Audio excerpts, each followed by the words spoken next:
Hello guys, this is your friend Naruto Audio Fanfics and we are back with a new fanfic. Which is what if Naruto was ostracized after bringing back Sasuke and became the Black Wolf ANBU of Konoha, Naruto times Kurenai Yuhi times Anko Mitarashi times Yugao Azuki times Hinata Hyuga times Ino Yamanaka times Tamari, Part 1. And if you enjoy this fanfic then please press the like button and subscribe to my channel for more fanfic like this. And now let's start the fanfic. It was a beautiful afternoon back in the hidden village of Konoha. The sun was starting to disappear when a certain blonde shunin could be seen on the horizon carrying what appeared to be a bloodied black-haired human being, after one of the worst fights both had in years. Naruto and Sasuke were locked in a warlike battle and Naruto had to resort to AS rank ninjutsu, later labeled as an kinjutsu by the Godime Hokage because of the danger towards the user's arm and almost killed Sasuke, if it wasn't for the curse seal inside his body. Kakashi and Sakura were walking near the gate, talking about Sakura's improve at medical jutsus, when they stared wide-eyed at the scene in front of them. Naruto appeared in front of the west gate, carrying none other than the Uchiha Sasuke, as they ran towards him with at first happy faces seeing their teammates coming back home. Sakura, Kakashi-sensei, I made it. I brought Sasuke back just like I promised I would. Smiled Naruto, panting a little bit from almost chakra exhaustion. I can see that Naruto, you did it, but how did you manage to beat him? Asked Kakashi, though he was analyzing Sasuke's exterior for any visible wounds that would answer the question. He didn't need to use his Sharingan to notice some slash and deep cuts on Sasuke's body, showing the usage of Fuden level chakra. Fuden Rasenshuriken.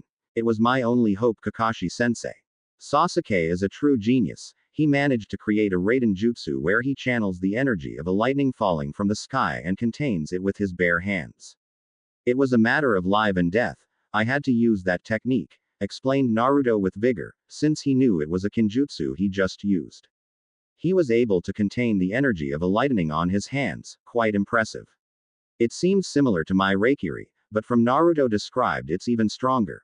Wondered Kakashi as he was trying to improve the Reikiri for quite a while now and it seemed that the Uchiha genius surpassed him with Raiden Jutsus. While Kakashi and Naruto were talking about the battle they had, Sakura was examining the young Uchiha and it looked like she was astonished at the damage of his internal organs and bones. It seemed like Sasuke was cut in multiple places and traces of Fuden chakra could be sensed near him as if one deadly technique did this to him. Sakura now remembered about a jutsu that Naruto was able to add Fuden chakra to the Rasengan making it an S-rank ninjutsu, declared kinjutsu by Tsunade because of the fact that damaged the opponent to a cellular level as well as almost dissipated Naruto's arm in the process if it weren't for the Kyuubi's power. Naruto, you baka, what did you do to him? His organs and bones are badly damaged, it's a miracle he's still alive, tell me what did you do to him? Demanded Sakura for Naruto to tell her, just so that she could deliver a chakra-infused punch at his face for dare hurting Sasuke-kun like that. I used the same technique that I used at the Akatsuki member Kakusu, called Fuden Rasenshuriken. Explained Naruto with strangely little concern towards the pink-haired teammate, since he no longer had anything to do with her, except for the fact that she was her teammate. Were you trying to kill him, Naruto? That technique delacerated Kakuzu from what I heard. Why would you resort to something like that unless you wanted to kill him?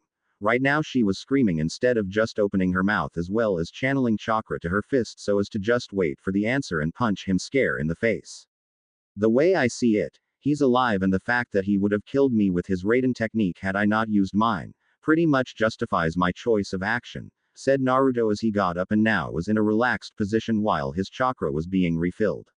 However, Sakura was far from understanding her teammate's explanation, as her emotions were getting hard to control.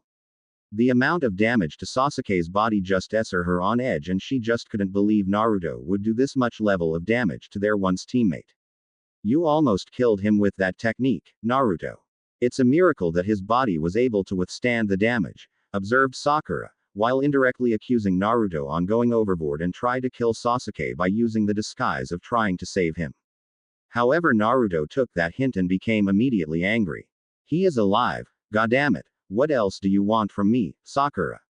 He used the 2-level curse seal, used a Raiden jutsu that if it hit me, I would be toasted and now here you are taking his side like I was the bad guy of the whole situation.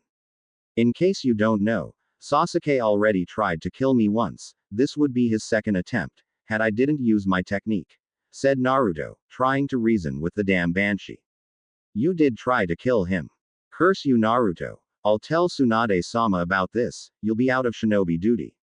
You used a kinjutsu on a fellow shinobi of the leaf. Go ahead, Sakura. Tell her what I did. Tell her that I brought back a nuke nin and not anyone, Konoha, precious Uchiha, and tell her that you threatened a leaf shinobi by channeling chakra through your fist in order to punch me. Sakura. Sasuke is no leaf shinobi, he made that clear when he left. But if you wanted your precious so much, do what you feel like. I'm heading home. I need a shower, said Naruto as he vanished, leaving Kakashi and Sakura carrying a hurt Sasuke towards the Hokage's office. By this time, every villager knew that the demon almost killed the last Uchiha and they were demanding his head on a platter. After a while, two Chunins told Sakura, Naruto and Kakashi that the Hokage needed to talk to them regarding Naruto's S-rank mission in order to capture Sasuke and if not possible, kill him. At Tsunade's office . In the office, there was Tsunade next to Sakura and Shizune asking Naruto to give them the mission report of his mission. Naruto described the mission, more specifically about how he and Sasuke were fighting equally, both using elemental ninjutsu to the extreme when Sasuke transformed to the cursed seal level 2 and started rushing at Naruto with intent to kill. After Naruto managed to kick Sasuke on the stomach, Sasuke went flying, with chakra channeled through his feet. Last, Naruto told that Sasuke used a ultimate Raiden jutsu that focused on actual lightning and would throw at him. So, Naruto used his Fuden Rasenshuriken and won the battle, bringing him back. Tsunade-sama. Naruto should be punished because he tried to kill a fellow Konoha shinobi. He even used a kinjutsu against a fellow shinobi. There is no excuses for such an act, said Sakura, earning deadly stares from Naruto, who by now was cursing himself for all those times in the past when he thought he had a crush on her. Sakura. For all I know, Sasuke is a missing nin, because he ran off Konoha, leaving Naruto no penalty, regarding possible murder intent towards the Uchiha traitor. But Naruto, I see that your Rasenshuriken doesn't hurt your arm anymore. So, since you molded the technique with better control, I'll take the Rasenshuriken from the Kinjutsu scroll, smiled Tsunade, waving Sakura's attempts for her master to punish the blonde for what he did to her Sasuke-kun. Yes, since my chakra control is better, I could do the technique without damaging my arm. However, my arm, while isn't badly injured, it suffered little but present pain. I need to have better chakra control for the technique to work without any danger on my body. Tsunade-sama, began to talk Sakura, but was interrupted from Naruto, who decided that a little facts had to be said to the pink banshee. Sakura, at first I thought you were a nice person, but after this I realized that you're just a stupid fangirl that, even though Sasuke dumped you several times, you still protect him. I expected a lot better coming from you, but I guess I was wrong. Tsunade-sama, if you don't need anything, can I get some rest? I need a shower. You're dismissed, Naruto. Good job, said Tsunade, smiling from the outside and wondering about the ba-chan that Naruto used to call her, which apparently got to her nerves, but now that he didn't say it, she felt like she wanted him to call him ba-chan, well, at least not call her Hokage-sama. When Naruto vanished from sight, Kakashi looked at Sakura with such pity and also shunshine to meet Naruto. With Naruto . Naruto was walking through the village thinking about the fight as well as the look of hatred that the villagers and, surprisingly, some shinobi who worshipped the Uchiha bloodline. Well, they already had that look towards him because of his burden, but such look was filled with hate now, apart from the apathy look from before, when people didn't even consider his existence as one of them. After some pace walking, Naruto's eyes caught a glimpse of sight which long ago managed to get to his heart like no one had done before. They were bright red eyes, which looked like two roses sparkling with beauty. The eyes belonged to none other than the Genjutsu mistress of Konoha, Kurenai. For a minute there, Naruto just stared at her like he saw an angel in front of him. Such eyes managed to pierce through his soul and he instantly forgot every piece of negative emotions about Sasuke and Sakura's bickering for a moment.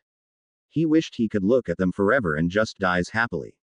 Meanwhile, Kakashi had arrived alongside him and witnessed that Naruto was checking Kurenai with some intent look on his face. Why are you looking at her, Naruto? Ah, Kakashi-sensei, I didn't notice you there. Well, I was just remembering something from my training with Jiraiya-sensei, that's all. I see. Well, don't look too much at her, Asuma might be jealous. Why would he be jealous of this? Haven't you know? They are together. Yeah, since you left to retrieve Sasuke. Asuma asked her out one time and she agreed to it. Personally, I don't see why she agreed to it, but what can I do anyway? Said Kakashi in order to study Naruto's behavior and run damage control if needed be. He knew that Naruto had a thing with the Genjutsu mistress one time, from what he heard from Jiraiya. Oh, okay, then. Well, Kakashi-sensei, I'm heading home, see ya. Said Naruto, trying to hide his emotions, upon seeing that the angel that he saw was with another guy, a Junin named Sarutobi Asuma. See ya Naruto, said Kakashi as he stared at Naruto's back from quite some time. He remembered Jiraiya telling him about Naruto's encounter with Kurenai. Kakashi felt pity on the boy. Kurenai was known as the Ice Queen of Konoha, for a good reason. At Naruto's apartment . When Naruto arrived at his apartment, he immediately went to the bathroom and took a nice warm shower. As he was letting the hot water clean any battle signs on his body, he was thinking of what Kakashi told him about Kurenai and Asuma. Since no one was looking, he didn't need to hide his emotions anymore and just did what every man in his position did when was cheated. He cried, he sobbed, his angel wasn't his anymore. After shower, he went straight to bed, thinking about Kurenai's decision in being with another person. On the next day . Naruto woke up and started making breakfast when suddenly he heard a knock on the door. When he opened the door, an ANBU was there with a note for him to attend at Tsunade's office right away.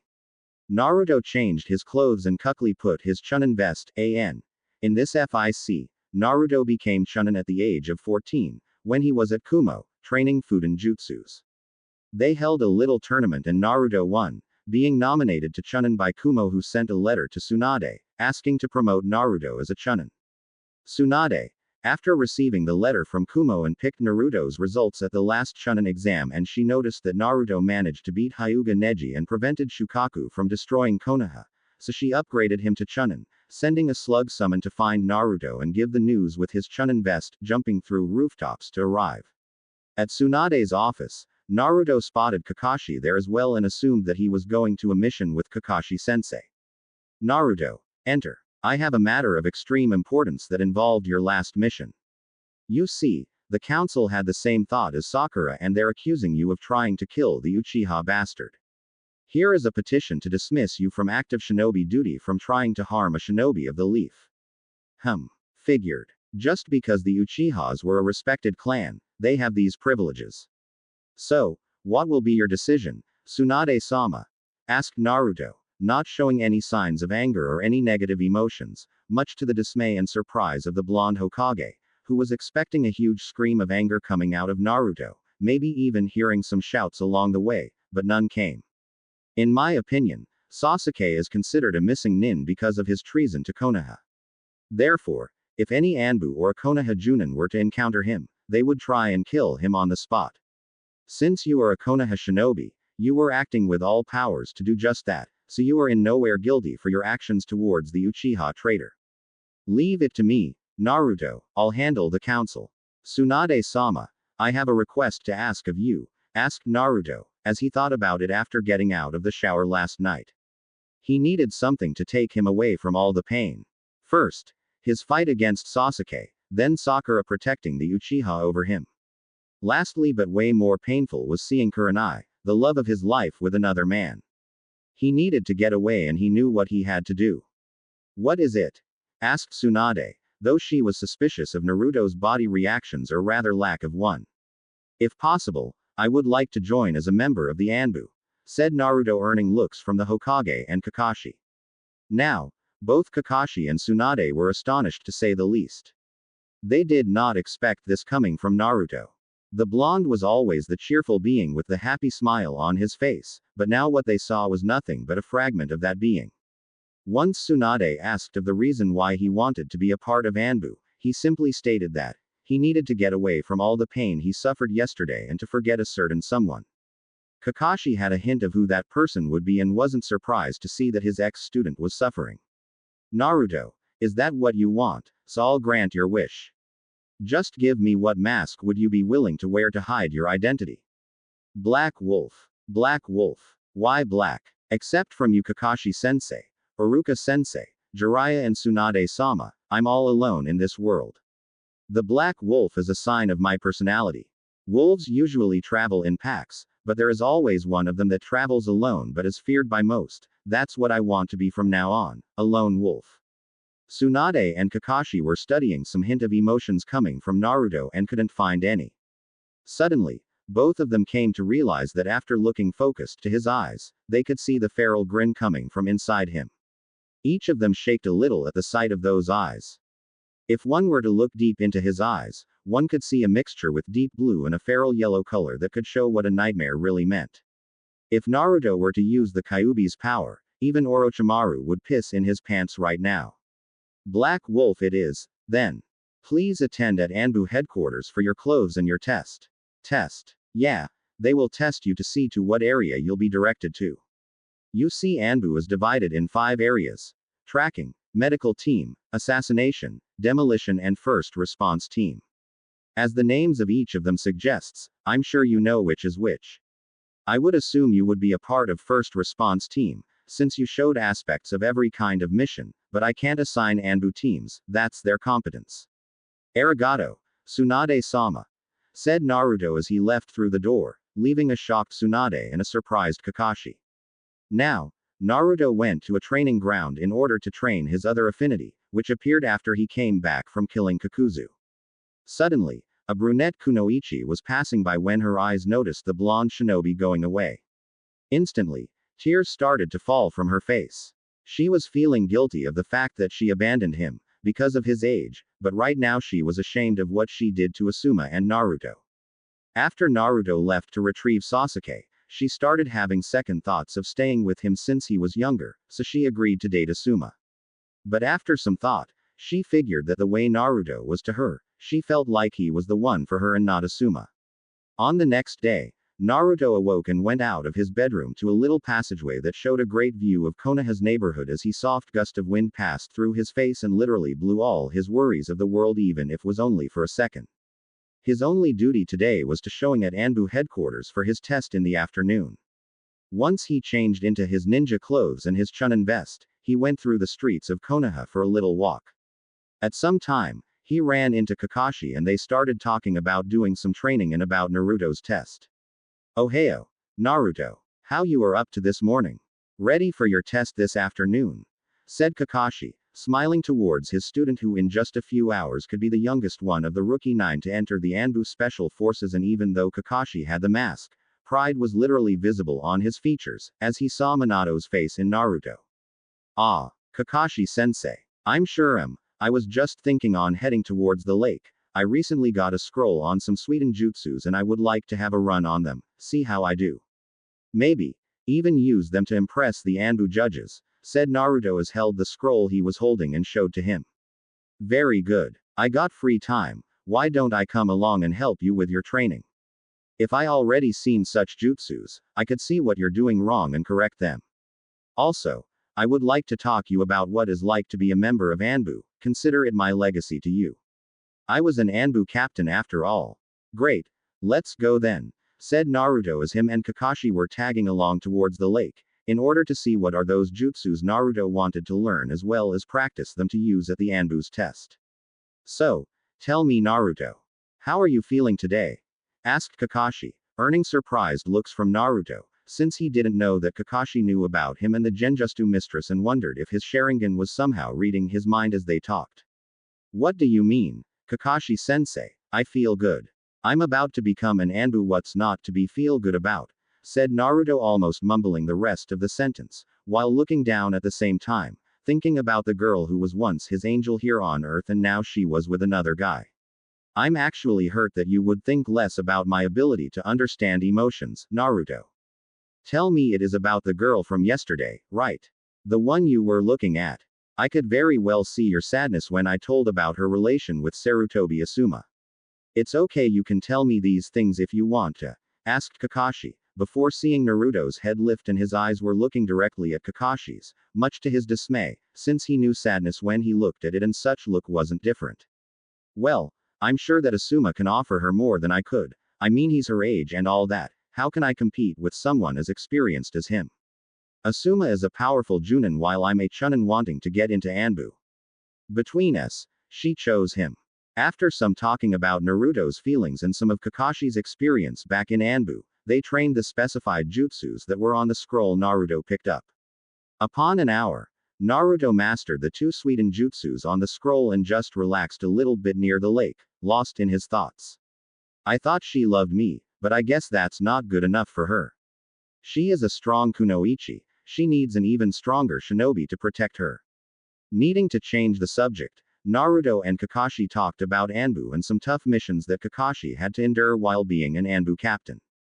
You see, Naruto, at some time in your career, you'll face a lot of death situations in front of you, and you know what usually happens to you when you experience strong emotions.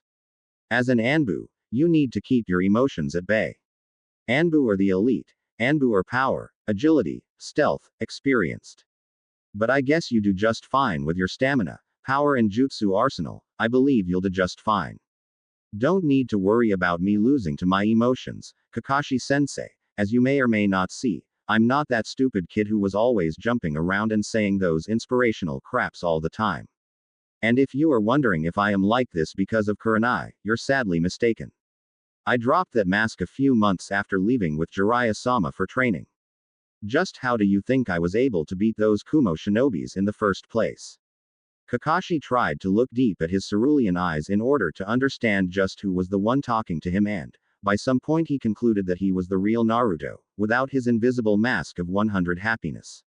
It wasn't for the fact that he lost his stamina, because Naruto managed to learn 2 high-ranked Suiden jutsus, Suiden Daibafuku no Jutsu 1, and Suiden Suryuden no Jutsu 2, after extensive training time. He was just beginning to understand that even though hopes are what hold a man to purchase his dream, sometimes such man have to face the fact that only hope won't solve anything. Sometimes such man have to come in terms with reality and remove some obstacles in his life. Kakashi couldn't say for sure that Naruto forgot about his dream to become Hokage, but he managed to see in Naruto's eyes that if he wants to become the strongest in the village, he had to take 2 things into consideration: survive and surpass every ninja in the village. Not many ninjas have had the bless to get through these 2 things, and those that managed to do that would gain the title of Hokage of Konoha 3. After some time, Naruto and Kakashi said their goodbyes. Naruto went to the ANBU headquarters, while Kakashi was heading for the dango shop to have some lunch. At the dango shop, once Kakashi entered the restaurant, his one eye caught a little glimpse of a red-eyed kunoichi chatting with the snake mistress known as Mitarashi Anko. Both of them became really close friends together with Azuki Yugo, another member of ANBU Special Forces. Yugo was junior ANBU when Kakashi was an ANBU captain. "Ohio, Kurenai-san, Anko-san," said Kakashi as he smiled in a friendly manner, holding his orange book in one hand and greeted the girls with the other, much to the dismay of Anko and Kurenai, since if they could wish for anything was to get rid of the goddamn book which managed to turn every man into a bloody pervert. "Ohio, Kakashi," said both of them in unison, but never taking their eyes of the book on Kakashi's hands. "So, Kakashi, what have you done today so far?" "Oh, not much. I just talked to a blonde friend of mine in the morning and gave him some pointers about Suiden jutsus," Kakashi said, leaning over to see any reaction out of Kurenai, with the word blonde being successful, and continue talking. "Anyway, I just came by to grab something to eat and then I'll be on my way." After Kakashi disappeared with his dango order, Kurenai and Anko returned with the talking. "So, Kurenai, does Kakashi knows any blonde ninja? Because I certainly don't recall on any shinobi that had blonde hair. The last one was the Yondaime and he passed away like 15 years ago." "Beats me, Anko-chan," she lied, since she knew exactly who Kakashi's friend was, and sadness came apparent on her face which didn't get unnoticed by Anko. "Kurenai-chan, what's wrong? Is about Kakashi's blonde friend. Do you know who is this guy Kakashi's talking about?" asked Anko as Kurenai could just nod, showing Anko that she knew who he was and answered only his name and nothing more, leaving. Uzumaki Naruto, said Kurenai, looking down just as thoughts rushed her head with images of the blonde smiling upon her showing such deep blue eyes as well. Uzumaki. Oh, I remember now, it's the burden for brat. I came to know that he had affinity with wind, but Sweden also. It's very rare for a shinobi to have two chakra affinities. I didn't know he was that strong, but why are you so down like this? Is it because of him? You tell me what he did and he's going to beg you for mercy after what I did to him. Threatened Anko in Kurenai's defense, but little did she know that was quite the opposite. Yes, I know that he is strong. No, he didn't do anything to me, said Kurenai, much to the dismay of Anko, who once again saw Kurenai's sad face and asked. Then what happened to make you sad like this? What happened between you two? Asked Anko, now very eager to know, since she didn't know of any involvement between the two of them of any king, and quite frankly it was pissing her off to no end, since Kurenai wouldn't open her mouth about it. Kurenai just didn't understand at first. She was thinking on the blonde shinobi, that was once her blonde shinobi, but she dumped him to go out with Asuma and now she was having second thoughts. Anko looked at her friend, with a questionable gaze. What did Kurenai and Naruto had that made her feel that way, just by the mention of his name? Kurenai, just why are you so sad about Uzumaki Naruto? Is it pity from what he carries inside of him? No, it's not that at all, Anko. Ah, forget about it, I don't want to talk about it. So, how about you, Anko? Interested in someone at the moment? Oh, no, my friend, you're not getting out of this so easily. I want to know what happened between you and Naruto to make you feel bad just by hearing his name. Anko-chan, please let's change the subject, okay? I don't want to talk about this. Did he hurt you or anything? That seems very unlikely, because I've never seen anyone want to protect others, like him. I doubt that very much. It's quite the opposite. In fact, Kurenai sighed, she didn't want to discuss about it, but Anko wasn't easy to fool and she knew that she had to tell her the story. Okay, Anko-chan, I'll tell you, but you have to promise me that you won't tell this to anyone, okay? Okay, I promise, you're no fun, Kurenai-chan.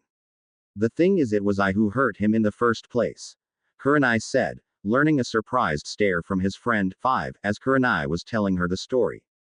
At the ANBU headquarters. Just inside the ANBU headquarters, a blonde Chunin approached the reception counter and handed Tsunade-sama's permission note in order to be handed out to a certain ANBU that was recruiting shinobis today. ANBU-san, sir, there is a Chunin here, with a permission from the Hokage to take the test. Send him in, I was actually expecting him, said one ANBU member who seemed to be hidden in the shadows so as to show the new recruits what is like to be an ANBU. As you wish. Uzumaki-san, come here, will you take a seat over here? The receptionist pointed for him to take a seat in front of a certain ANBU character that was wearing the bear mask. So, Uzumaki Naruto, is it? It is. Why do you want to become a part of ANBU? To get stronger and to get lost in a way, Naruto answered cold and objectively, receiving a glare from the bear-masked ANBU. Get lost? What the? Care to explain, Chunin? Certainly. I came to know for a fact that ANBU are very strong shinobi, as well as the fact that no one, apart from ANBU and the Hokage, knows of an ANBU's life. What outside people just know, is that a certain masked ANBU is very strong. So, I want to become strong as well as hiding my presence. I see. Well, here in ANBU we have a training method that seeks efficiency, so if you're willing to join ANBU forces, be prepared to have an exhausted training, few hours of sleep and major trauma-like situations. I can assure you, ANBU-san, I've been through worse and survived, you don't scare me one bit. Confident, aren't you? Well, Tsunade-sama spoke highly of you, I can see that you have guts and from what you told me, you've seen death in front of you and surpass it, that's what ANBU need to survive. Now, here in ANBU, we ask our troops about what they want to specialize in and based upon their answers, we test them to see in what level are them in order to receive training. So tell me, Chunin, which element do you have affinity with and what would you like to be learning here? I have right now a strong affinity for Fuden chakra and a less strong for Suiden type chakra. My taijutsu is low-level Junin level and my genjutsu is average, I can only dispel them, but I can't properly use them. So, what I would like to learn is 3 things. Kenjutsu, Genjutsu and Raiden Jutsus. I see, well, you chose some good elemental ninjutsu right there, Uzumaki-san, and the areas you chose to improve are easy to teach, as well as easy to learn, depending of what you show me right now at least. Right now. What? You don't certainly think I would just give your ANBU clothes and the title without a little test, now would you? Please, show us a little more appreciation, we just like to play a little with the new recruits and if you manage to entertain me, I'll let you pass. But serve as a warning, I'm going full out and I expect you to do the same. One thing I saw in my life is that if I don't fight for real, my neck will be on the line, so do not worry about me holding back, because I'm sure won't hold back. I expect a good fight from you and after that, I expect to fight some worth adversaries along the way, said Naruto with enough confidence to make the now bare-masked ANBU smile behind his mask and showed Naruto the way to his test. As they approached a hidden training ground inside the ANBU headquarters, Naruto and Bear got ready to fight and engaged in taijutsu battle. Naruto, since was smaller than his opponent, wouldn't risk charging straight forward against what looks to be a giant wall in front of him. While Naruto and the Bear ANBU was fighting a little taijutsu match, some high-leveled ANBUs were watching the entire thing behind a double-layered glass, along with the Godime. After a while, Naruto and the Bear ANBU were fighting only with punks and kicks, in order to see Naruto's movements as well as sense of battle. Naruto assumed a position and waited for the ANBU to charge, only to evade the ANBU's punch quickly using his arm in a way as to move the direction of the punch so as to get past him, protecting the entire body from being hit by ANBU's attacks, sending a fast low kick, making the ANBU almost drop to the ground, if it weren't from the man's agility. After that, Naruto came charging with a sequence of low and high punches being defended by the ANBU, while his legs were trying to reach Naruto's, but to no avail since Naruto were protecting those as well, earning some average grades from the ANBUs watching the fight. Very good fighting, Uzumaki-san. A couple more experience is needed, but you've got some powerful attacks there, as well as defensive techniques. Now, for the ninjutsu part, let's fight only using jutsus, then. Okay, then. Begin, said the ANBU, making some hand seals, screaming Kaden Gokyaku no Jutsu 6 as he launched a huge fireball towards Naruto, who channeled chakra through his feet, jumping with great speed, as well as making his own set of hand seals. Fuden Daitapa no Jutsu 7. With that, Naruto sent a strong gust of wind towards the ANBU, who forced some chakra through his feet in order to hold his body to the floor as long as he could, in hope to avoid the jutsu. Sensing that the wind was strong enough to make him lose his grip, he lost the battle and was sent flying, before gaining balance and landing on his feet. Quickly getting up, the ANBU throw a couple of shurikens while doing hand seals, Cage Shuriken no Jutsu. As Naruto saw the two shurikens multiplicate to 20, he threw two kunais as well, doing some hand seals and screamed Cage Kunai no Jutsu, using as a diversion.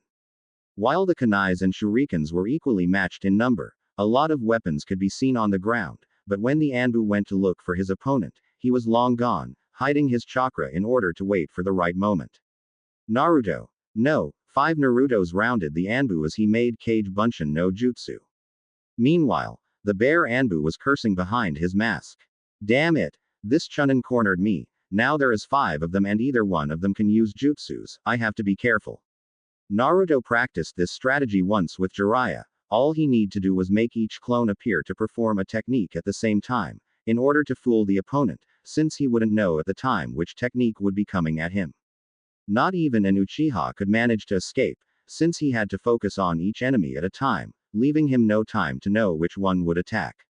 In the meantime, Tsunade-sama was having some deja vu, remembering her once teammate Jiraiya do the exact same thing to a IWA Nukenin they encountered once.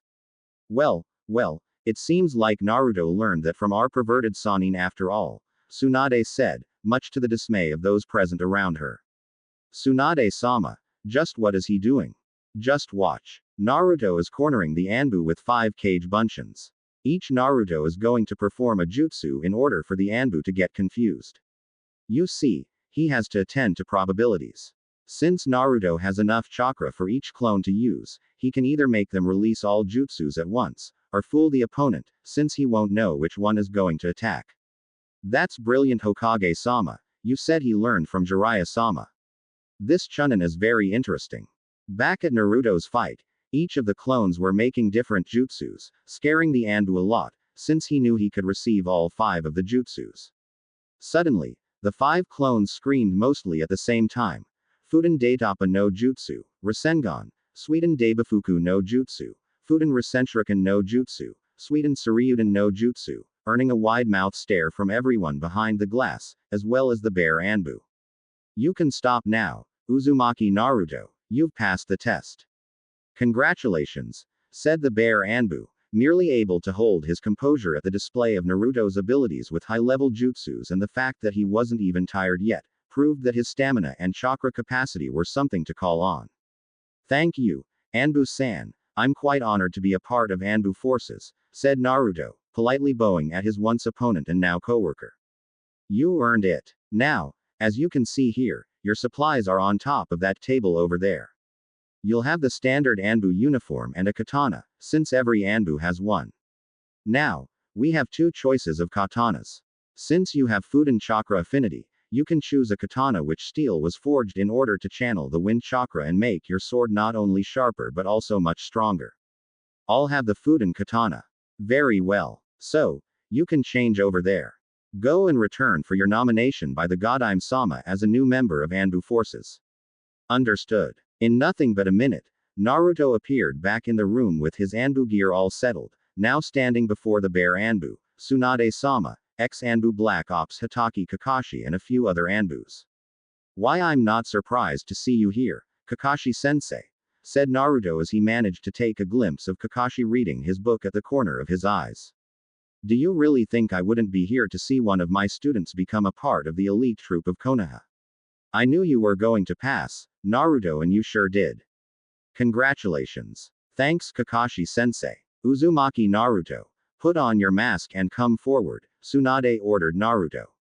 Hi, Hokage-sama. When Naruto put his black wolf mask, many ANBUs stopped what they were doing and turned to notice their new addition to the group. As he walked towards Tsunade, he turned to acknowledge the surprising stares given by his now fellow coworkers. Surprisingly, a cat-masked ANBU was watching the sudden change at the new ANBU, before and after Naruto put his mask on. This ANBU was no other than Azuki Yugo, one of the strongest Kenjutsu users in ANBU forces and of course Konoha as a whole, as well as best friends with a certain red-eyed Kunoichi, also known as Kurenai. Once Naruto kneeled before the Hokage, Tsunade started to perform the nomination of the newest ANBU in the force, Naruto at the age of 15 years old. By the power invested in me by Konoha, I nominate you Uzumaki Naruto a member of ANBU Special Forces. As from now on, when you attend to missions, you shall be called Black Wolf. Congratulations. Thank you, Hokage-sama, it's quite an honor to be nominated for ANBU Special Forces, said Naruto, now with the ANBU Special tattoo already placed on his left arm, between the shoulders and the biceps. Tsunade, even though didn't show, was sad that the once hyperactive unpredictable ninja of Konoha now standing next to her with a serious face and respect towards her, that she immediately came to miss the old blonde shinobi. While looking at Naruto, the only aspect that could resemble Naruto was his golden hair. Almost crying, she thought, Uzumaki Naruto is no more, now he is Black Wolf of Konoha. Now turning to see Kakashi, she wondered. Kakashi, could you see Naruto inside that black mask? Asked Tsunade, seeing the once hyperactive Naruto hiding behind the Black Wolf mask, wondering about the fact that Naruto never ceased to amaze her with his decisions and conquests in battles. I'm afraid not, Hokage-sama, the Uzumaki Naruto you know no longer exists. How can you tell? Asked Tsunade, surprised by what the lazy Junin said to her about Naruto's true self. You see, this is the real Uzumaki Naruto, Hokage-sama. The one you meet was only a mask he wore, so people could forget what he carries even if it were for a little bit. Do you think Minato did well by doing this to his son? I understand that he did it to save Konoha, but he doomed his son to carry that much of a burden. You know, Kakashi, at some level, I can't seem to decide whether the Yondaime chose wisely by putting his son to this never-ending battle. Even though Naruto changed a lot, he still vows to protect the ones he came to love. It was his decision to turn to ANBU, not only because he wants to be strong and well disappear, he did it to prevent anyone from Konoha to suffer because of the burden he was chosen to carry by the Yondaime. Somehow, he took the entire responsibility regarding Kyuubi only to himself, but there is something else. There is more. Explained Kakashi. Konoha's Genjutsu mistress. What does Kurenai have to do with? It was all Tsunade managed to say, until she remembered Jiraiya saying about his relationship with the red-eyed Kunoichi. In spite of the burden that he carries, he also suffered deeply when he returned from bringing back Sasuke only to see his beloved dating Sarutobi Asuma. Just how much beating can he take and just be able to sleep at night? I already lost count. Kakashi, just who is he? Kakashi just answered short and painful. He is Konoha's Black Wolf. Hi. At Naruto's apartment. Once Naruto went to his apartment, Kakashi went to his and Tsunade went to her office, feeling pity on the new appointed ANBU. I don't think I could even hear his story that I would become insane. I can't imagine what's passing on your mind. Now, Naruto, you're so close to us, yet you're further than before. What happened to you? I actually miss your old foolish self, you little brat. Muttered Tsunade, holding tears from remembering Naruto when he put the ANBU mask on. It was like the old one vanished from sight and a new one appeared, stronger, wise, experienced, determined Black Wolf of Konoha. Back at the Dango shop. Because of the issue they were discussing, it seemed that time was inexistent, when Kurenai finished telling her story with Naruto to her friend. I can understand why you were crying, Kurenai-chan, concluded Anko. Hi, and every time I see him or hear anything about him, my heart literally stops beating. I can't breathe for a while and my tears are just consequence of the entire thing. Kurenai-chan, what are your feelings towards the blonde? I'm in love with him, Anko-chan. Kurenai promptly answered, earning a look from Anko-chan which leads Anki thinking. How could you do this, Naruto? You of all people managed to melt the Ice Queen of Konoha. More than Asuma? Asked Anko, already knowing that her friend's relationship wasn't going to last very long. Asuma is a nice guy and all, but what I saw inside Naruto's eyes that day was indescribable, Anko-chan. When I look at Asuma, it's not the same thing. So, what you're going to do, then?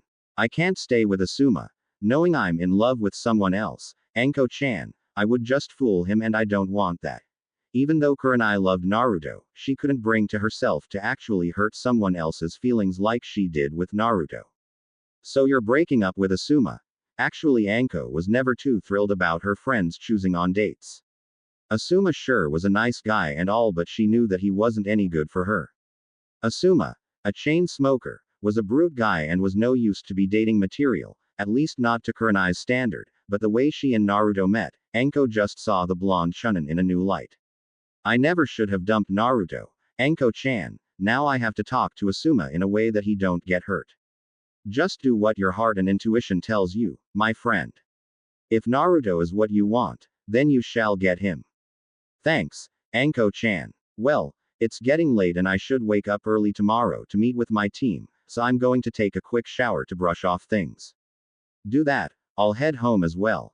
I have to be prepared for tomorrow. An ANBU force captured some missing nin this morning and they are arriving tomorrow. Me and Ibiki will have to interrogate them a little bit, it will be fun. It's been a while since we had a bunch of missing nins to play with. Same old Anko. Well, good luck with the interrogation thing. With that, both shunshine to their own apartments to call the day. Kurenai entered her apartment and emptiness surrounded her once again, she was cursing herself for being so weak. She was biting her lips out of anger, she just wished to punish herself from breaking Naruto's heart like that. He already have so much to suffer in his life, he shouldn't have to suffer because of my rash thinking.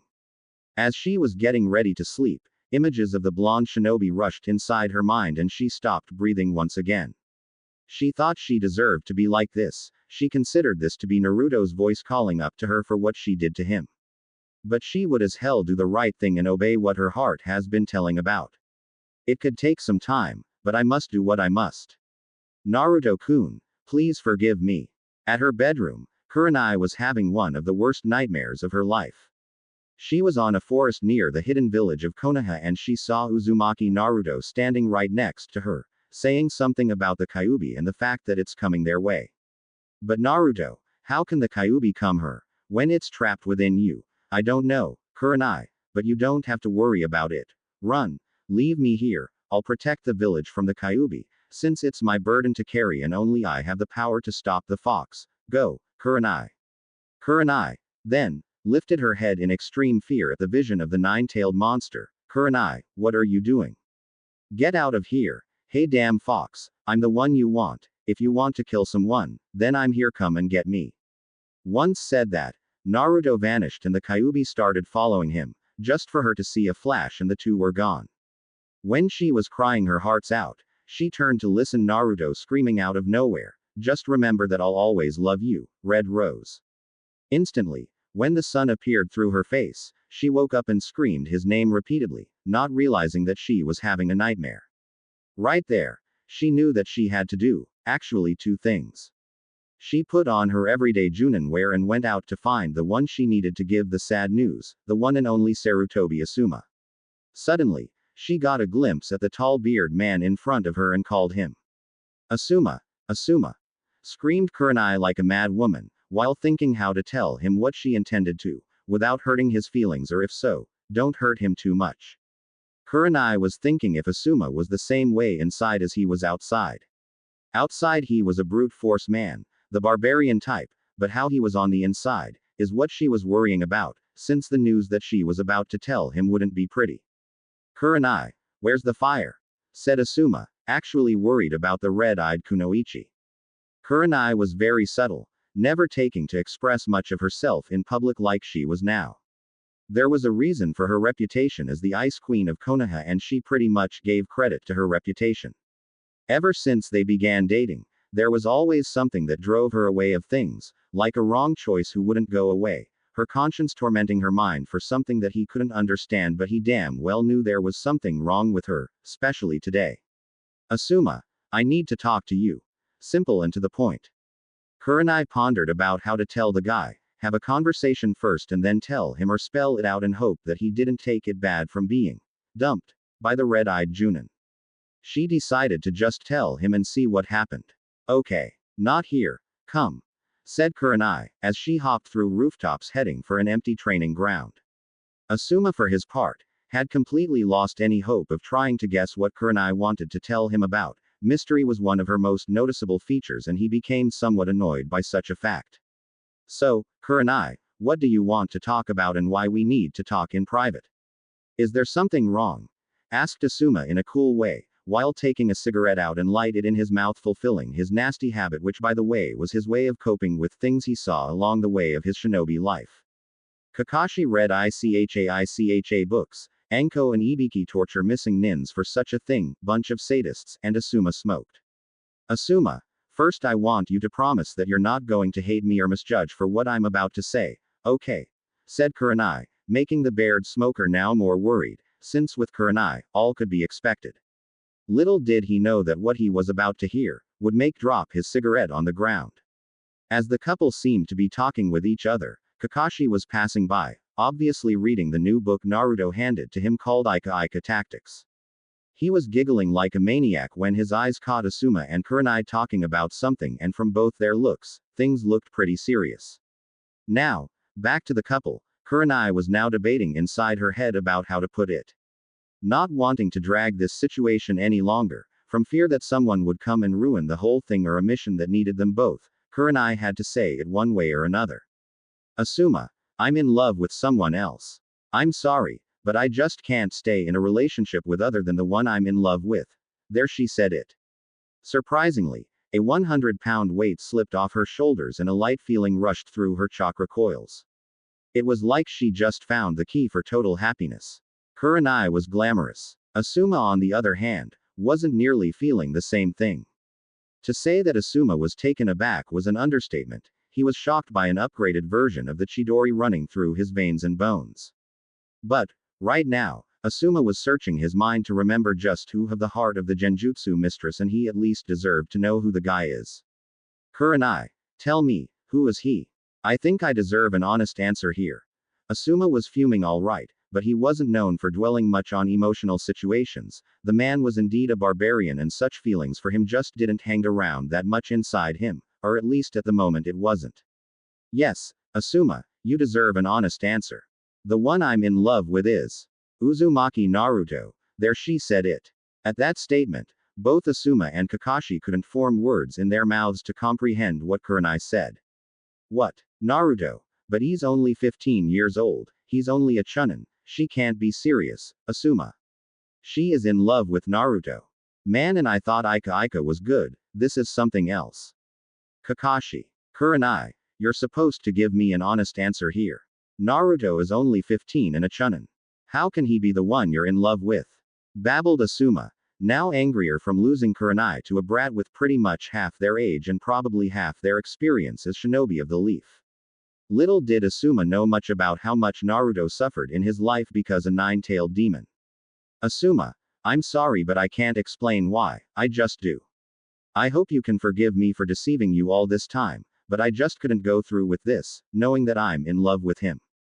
I just can't. Forgive me, Asuma. I was actually seeing him before I was with you and I made a huge mistake. I'm so sorry.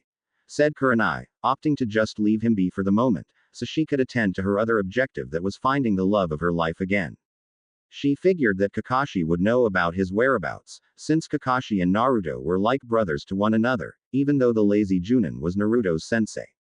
Upon seeing him near a tree reading a certain book that she usually scowled him about reading it in front of a female audience, actually, Tsunade gave every kunoichi an S-ranked mission that was to destroy all traces of the book's existence around the Fire Country.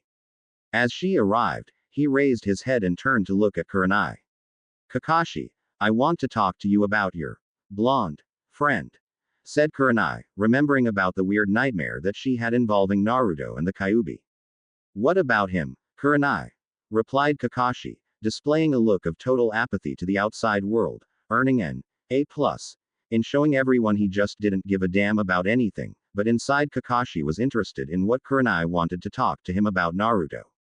I had a dream last night, Kakashi, about Naruto and the Kyuubi. At this, Kakashi took off his eyes from the orange book and stared at her. Tell me about it. Well, I and Naruto were at the Fire Lands forest and he said that I needed to run and save myself, because the Kyuubi was coming. Naruto attracted the attention of the monster out of me, saying that the monster was his burden alone to carry and that no one had to suffer because of it. As I ran from the scene, I turned to see a bright light towards their direction and then I woke up, screaming his name thinking he was dead and took the fox with him. I don't know what that mean, Kakashi, what do you think? It seems that Kami wanted to show you just what he told me, Kurenai-san, said Kakashi, remembering about Naruto talking about his burden, but also wondering about Kurenai's dream and the fact that she had the dream practically on the same day that Naruto told him about it. What do you mean, Kakashi? Now Kurenai was taken aback by this. She figured that was just a nightmare, and here comes Kakashi, who knows him better than anyone, tells her that the dream was very similar to what Naruto told Kakashi. Naruto said to me that he couldn't stand to see the ones he loved being taken away just because of the burden he carries. Naruto, by some time, realized that if the Yondaime trusted him to carry the Kyuubi, then it was his alone responsibility to bear, said Kakashi, as he sighed thinking about Naruto's face when he told that to him, and the way he was looking at him was frightening to say the least. Naruto didn't look sad, he was feeling nothing, it was like he came in terms with accepting his destiny that the Yondaime put him to. Just how can he say something like that, Kakashi? Doesn't he trust his fellow teammates? Said Kurenai, trying to hold her tears while pushing back memories from the dream which involved Naruto doing the exact same thing in a way. Kurenai, I don't think you realize what's going on here. When he grew up, because of the Kyuubi, he didn't have a single parent to look out for him. No one wanted to take care of him because they were afraid that the demon would kill them. Naruto grew all alone. When he met Iruka at the academy, Naruto found the first one that cared for him, then he joined Team 7 and then he met Jiraiya and Tsunade-sama. How do you think he would feel if he saw someone close to him, someone that took the liberty of knowing himself for who he really was, other than Kyuubi brat? At Kakashi's words were entering into Kurenai's ears, her heart stopped once again, and she couldn't breathe once again. She wanted to be there for him, she wanted to hold him once again, and she wanted to just stare at those cerulean eyes. She wanted to be with him and share his burden with her. She didn't want for her love to feel like he was feeling right now. Kakashi, please, you are the one that he considers the most, you've got to tell me where he is, I need to find him, please, pleaded Kurenai, much to Kakashi's surprise, since even though she said that she was in love with Naruto, she wasn't exactly displaying it until now. Kurenai, I'm sorry to say that Naruto's whereabouts is no longer a common knowledge. What do you mean by that? I'm not allowed to talk about it, but seeing that you care so deeply for my student and Otwodo, I'm going to give you a hint, but if you tell anyone I told you that, I'll deny, do you hear me? Loud and clear. Come on, Kakashi, I have to talk to him. What once was his mask to hide his true self, now he has replaced it with another mask for war. That's the hint, but Kurenai-san, a little piece of advice, if you are in love with my Otwodo as you said so yourself, don't stop until you find him and tell him just how you felt about him. Thanks, Kakashi, you're truly a friend to him. Thanks for the hint. Kurenai, in order for you to solve this puzzle, you have to look deep inside your heart and look there. Only then you'll figure out where Naruto will be, said Kakashi, already walking behind Kurenai. Meanwhile at the border with Kumo, 4 ANBUs were dashing with great speed through the forest of Land of Fire, in order to get to the border with Kumo. Seeing their masks, they were Hawk, Bear, Cat and Black Wolf. This was Naruto's 15th mission as an ANBU, being certain that the first ones were set to test his loyalty to Konoha.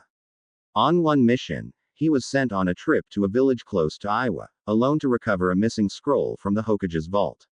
It was safe to say that Naruto did meet some force, but there were only rogue ninjas and bandits guarding the stolen scroll. Naruto, in his training, was learning how to control Raiden jutsus and managed to learn a very powerful jutsu called Raiden Jaibushi no Jutsu, lightning style, electromagnetic pulse jutsu. Back at the mission at Kumo, Hawk was the team captain and they've reached the place they were to meet the Junin Genma and his 3 genins that asked for help to take care of Chunins from Kumo that were trying to invade a village which was located at the Fire Country. Once they arrived, they set camp without setting up some fire, so to avoid suspicion. Hawk being a strong and capable leader needed to issue some orders regarding the team's safety while resting for tomorrow. Black Wolf, do some scan on the area with cage buncheons, said Hawk, since he came to know of Naruto's extensive chakra capacity. Cat, plan some traps around the perimeter. Bear, help me here with our utilities. Hi. Everyone in the group called and each went to do their designated assignments.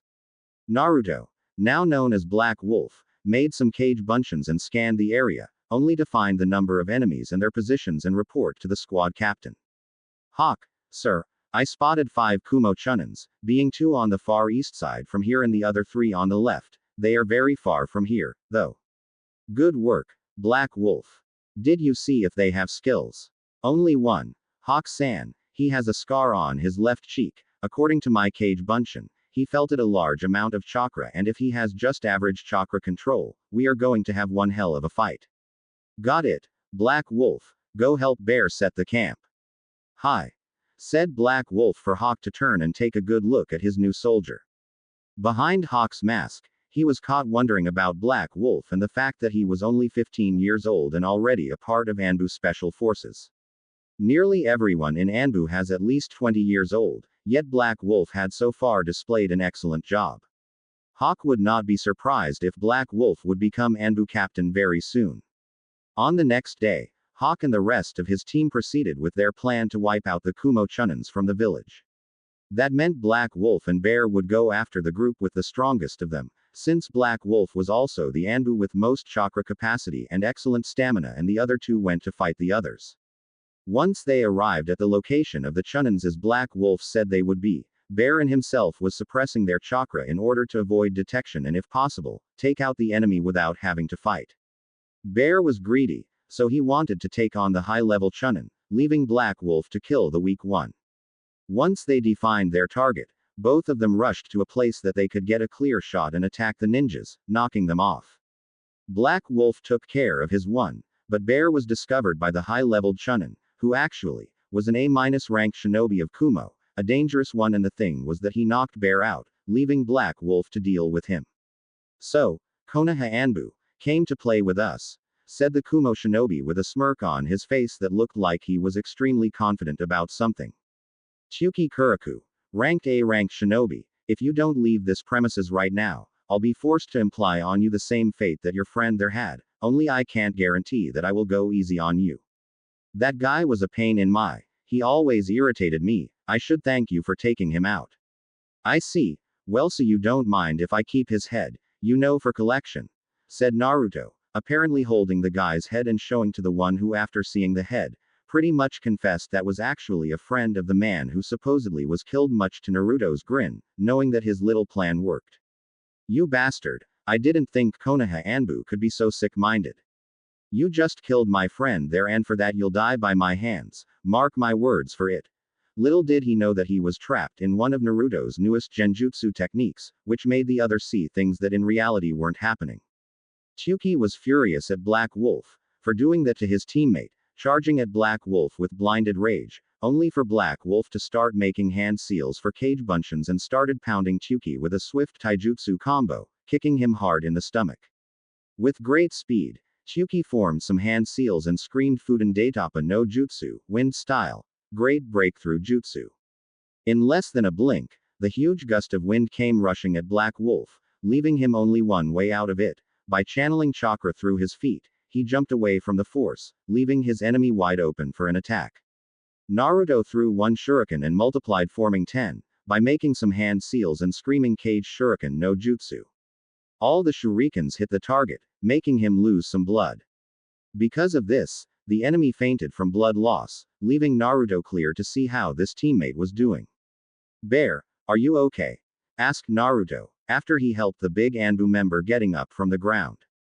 Black Wolf. What happened to that guy? Asked Bear, since he only remembered being taken out by the Kumo shinobi by surprise. Bear was berating himself from underestimating the guy's ability, since with one hit, Bear was on the ground, unconscious. I managed to knock him out and I'm going to capture him. He is an A-ranked shinobi from Kubo and presence guaranteed in Konoha's bingo book, said Naruto, remembering the time when he was reading the bingo book like Kakashi was reading his Ika Ika. Good, then, while you do this, where is the other one? I'm going to pick him up for questioning. He is next to that house over there, knocked out on the ground. Could you tie him up for us? Hawk and Cat must be here anytime now.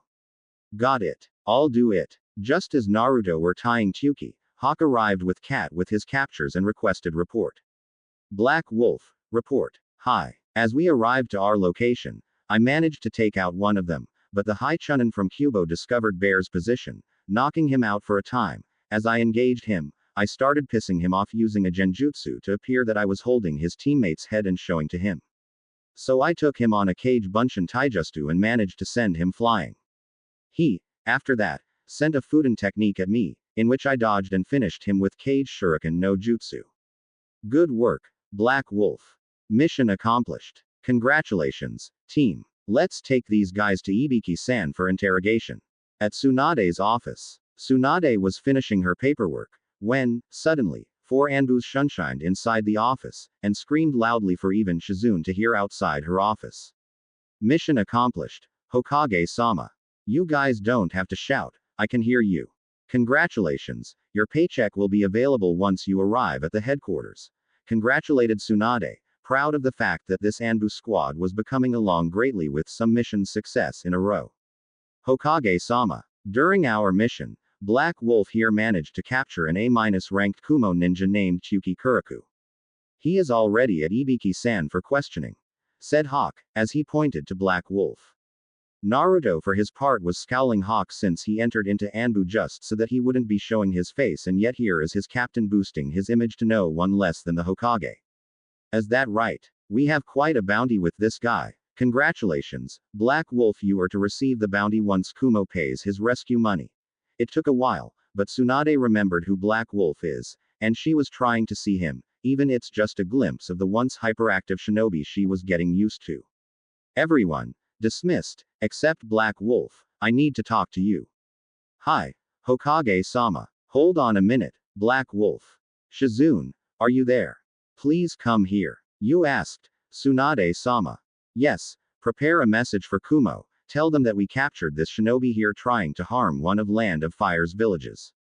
Hi, Hokage-sama, said Shizune, looking directly at the black-masked ANBU with slight fear. He was tall, blonde hair, and he was expelling some dangerous aura around him, almost like saying, do not mess with me, kind of thing. His eyes were feral yellow and the mask of his was scary as hell.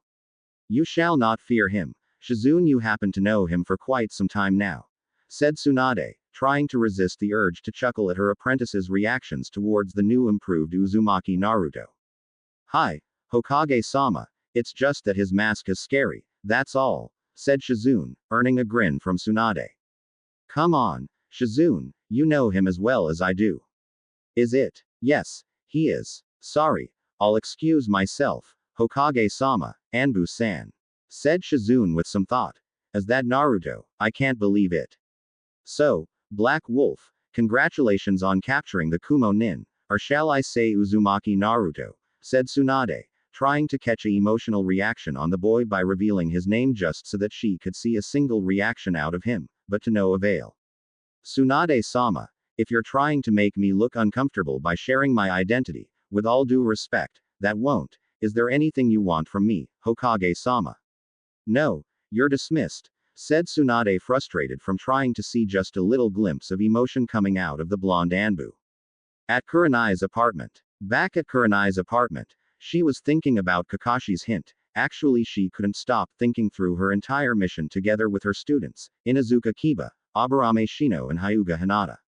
Only half an hour before it, she was at Tsunade's office, being dismissed. By the time her team were leaving the administration building, they heard an Anbu squad returning from some mission and screaming something about mission accomplished and a certain black wolf that managed to capture an A-ranked Kumo Nin. She was puzzled. But she was apprehensive as hell. She still hadn't seen Naruto yet, but she was determined to find her true love, at all costs. She was caught wondering about Kakashi's hint that said, what once was his mask to hide his true self, now he has replaced with another mask for war. Kurenai also remembered Kakashi saying that she had to look through her heart to find out. It was a little over than 10 p.m., and she was lying down on her bed, but she couldn't get any answers. Damn Kakashi and his underneath the underneath. After some time, 4 a.m., she couldn't sleep. She was awake all night, thinking about how good Naruto's chest was when she used it as a pillow to rest and forget of all her troubles. She missed him so much, but she was determined to find him, so she started bumping on his head, for her brain to just give the answer. Suddenly, she remembered when she first saw his eyes and remembered that this wasn't the loudmouth hyperactive ninja she once came to know. What once was his mask to hide his true self, Naruto take off that mask and replaced for a mask or war. It was at this moment that Kurenai was out of breath. She couldn't believe that she was so stupid. It was the perfect hint. Naruto took off his mask to hide his true self and replaced for an Anbu mask. Naruto became an Anbu. To say that Kurenai was happy, it was an understatement. She was jumping all over her bed, knowing that she was one step closer to find her true love. She was wondering. Of course, he is Anbu, otherwise I would have seen him somehow. Kurenai was lucky. She knew that Tsunade would know where Naruto was, cause she is the one directly above the Anbu forces and she have her friend Yugo working there as well.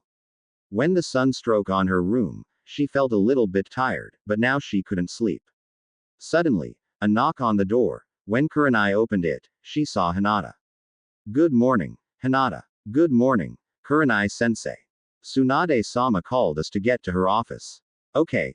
Then, I'm going to change and I'll be right there. Hi. At Tsunade's office. Once at Tsunade's office, Team 8 entered to see a sleeping Hokage drooling all over some mission scrolls, so Kiba asked his dog Akamaru to wake her up in a light manner. When the huge dog approached Tsunade, he licked her from chin to her forehead, waking the grumpy Tsunade. Inuzuka Kiba, if your dog is any way near my face again, he'll be sent to the dog pound, understood? Hi. Hokage-sama, replied a frightened Chunin. Team 8 presenting ourselves for mission, Hokage-sama. Said. Okay. Team 8, oh, yes, I have a B-ranked mission at Kumo's border. What are the details? It will be a 3-week mission to study and gather information on Kumo's interest on villages near their border. My last Anbu team captured 4 Kumo Chunins trying to take over one village right next to the border. The fire daimyo requested a report on their intentions. Team 8 is to leave by noon tomorrow. Dismissed.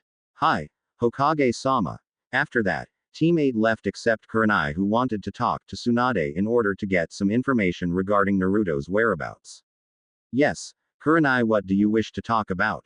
Hokage-sama, I was wondering if you've seen Naruto around. Asked Kurenai, which came as a surprise for Tsunade, and she didn't make any efforts in hiding anything. Why the sudden interest? Asked Tsunade, already knowing about their affair from Jiraiya, but wanted to see where this was going. It's just that I haven't seen him around anymore, that's all. Lied Kurenai.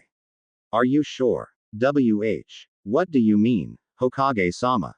It's nothing, really, forget about it, said Tsunade, hearing what she needed to know. I'm sorry, Kurenai-san, but I cannot tell you about Naruto. Why is that? He is no longer a regular ninja of Konoha. You have to promise me you won't spread this information, okay? If I learn that you told this to anyone, I'll have you expelled from the ninja order. Do I make myself clear? Yes, Hokage-sama. Well, you see, he is part of ANBU now. ANBU. He is only 15. Asked Kurenai, trying to deceive Tsunade so that she wouldn't know of Kurenai and Naruto's relationship and the fact that she wanted him back to her by all means possible. She loved him, and deep down inside she knew he loved her. He came to me and requested a position at ANBU. He made a test and was approved. By now, he has completed 15 high-level missions with his squad. ANBU personnel are taking a liking to him. Surprisingly enough, he is very professional. His squad is one of the top squads in ANBU Special Forces. Really? I didn't know he would handle it. Being ANBU is tough. Kurenai, quit playing games with me in order to find out more about your beloved blonde. I cannot reveal any more information, cause it's considered classified, said Tsunade, being fed up with playing a game of questions and answers from Kurenai. So, you knew, didn't you? Mumbled Kurenai, looking down to the ground in shame since thoughts of what she did to Naruto appeared again in her mind and sadness could be felt. Yeah, you want to be with him, don't you, Kurenai? Very much. Hokage-sama, I think I'm in love with him, said Kurenai, earning a wide-eyed look from Tsunade, who right now was screaming inside her head. What? How? Wow, Naruto, you managed to melt the heart of the Ice Queen of Konoha. Tsunade couldn't form words as she was paralyzed. Hokage-sama, are you okay? Asked Kurenai, somewhat afraid to know about Tsunade's opinion on the matter, since the Hokage was like a mother figure to Naruto. Oh, I'm fine, Kurenai-san, do not worry about him, you'll find him eventually. Now, I believe your team have a mission to complete. Hi, thank you, Hokage-sama, said Kurenai, as she bowed and left the room, leaving a wondering Tsunade. My god, Naruto, you're full of surprises, aren't you? You just can't get enough of changing people for the good, I mean. After talking to Tsunade, Kurenai went back to her apartment, so she could rest for the day, since it was already night time. Suddenly, a swirl of leaves could be heard from her living room, appearing no less than the snake mistress Mitarashi Anko. She was there in hopes of talking to her friend about the blonde fellow that suddenly grew her interest sky high. Anko was still dazed by the fact the one known as Ice Queen of Konoha was falling in love with a supposedly young but also good-looking chunin. Once Kurenai sensed the familiar chakra signature, she went to the living room, only to see her best friend with a little bag on her shoulders. Greetings, Anko-chan, what are you doing here? Greeted the red-eyed beauty like it was an everyday occurrence that her snake friend appeared in her living room when she wanted to talk or just hang out with Kurenai. Anko happened to have only 2 friends in Konoha who didn't treat her like a snake bitch. Oh, Kurenai-chan, I'm touched that you did not welcome me to your home. I just thought of keeping you some company and get to talk about the blonde Gaki for a bit. That story of yours really got to me, you know. I'd never think someone like him would get to you that much, said Anko, only for Kurenai to look down to the floor, feeling sad of hearing what her friend said. What about him? What not about him? 2 chakra affinities, chunin at the age of 15, handsome, have beautiful blue eyes as you said. Of course, if what you said back there is true, then he is one hell of a guy. Mumbled Anko that last part, mostly to herself from imagining Naruto and Kurenai together in a provocative. Yes, he is indeed quite a guy, Anko-chan. I wouldn't be feeling the way I do towards him if he wasn't. Add to the fact that I came to know yet another feat that he was able to do. Instead of just a chunin at the age of 15, he recently entered the ANBU and he is now a member of the ANBU Special Forces. What? An ANBU at the age of 15? I didn't figure he was a prodigy hidden under the hideous orange jumpsuit of his. But, wait, how you know he entered ANBU program? I work close with them at the torture and interrogation division, and not once had I seen him there or any blonde character for that matter. Did Yugo-chan tell you that? Asked Anko, to which Kurenai nodded her head in the negative.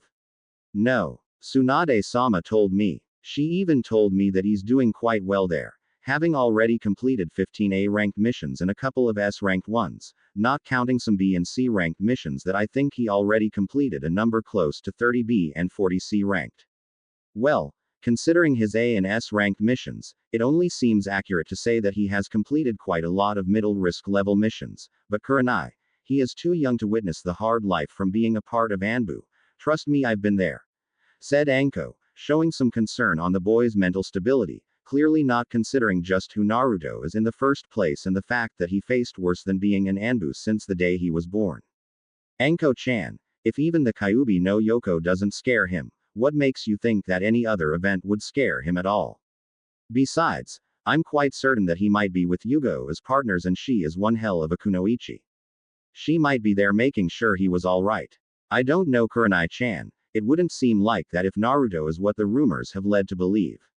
I'm sure that Yugo is strong for sure, but Naruto sure wouldn't need any help from her. More likely, he would end up helping her getting out of tough situations. Because of the monster inside him, Naruto knows no chakra exhaustion, no needing to be at the hospital for more than a day. Yugo-chan is one of the best ANBU there is in headquarters, but she cannot hold as long as Naruto in a fight. From what Kakashi told, Naruto has nearly everlasting stamina, explained Anko, to which Kurenai frowned.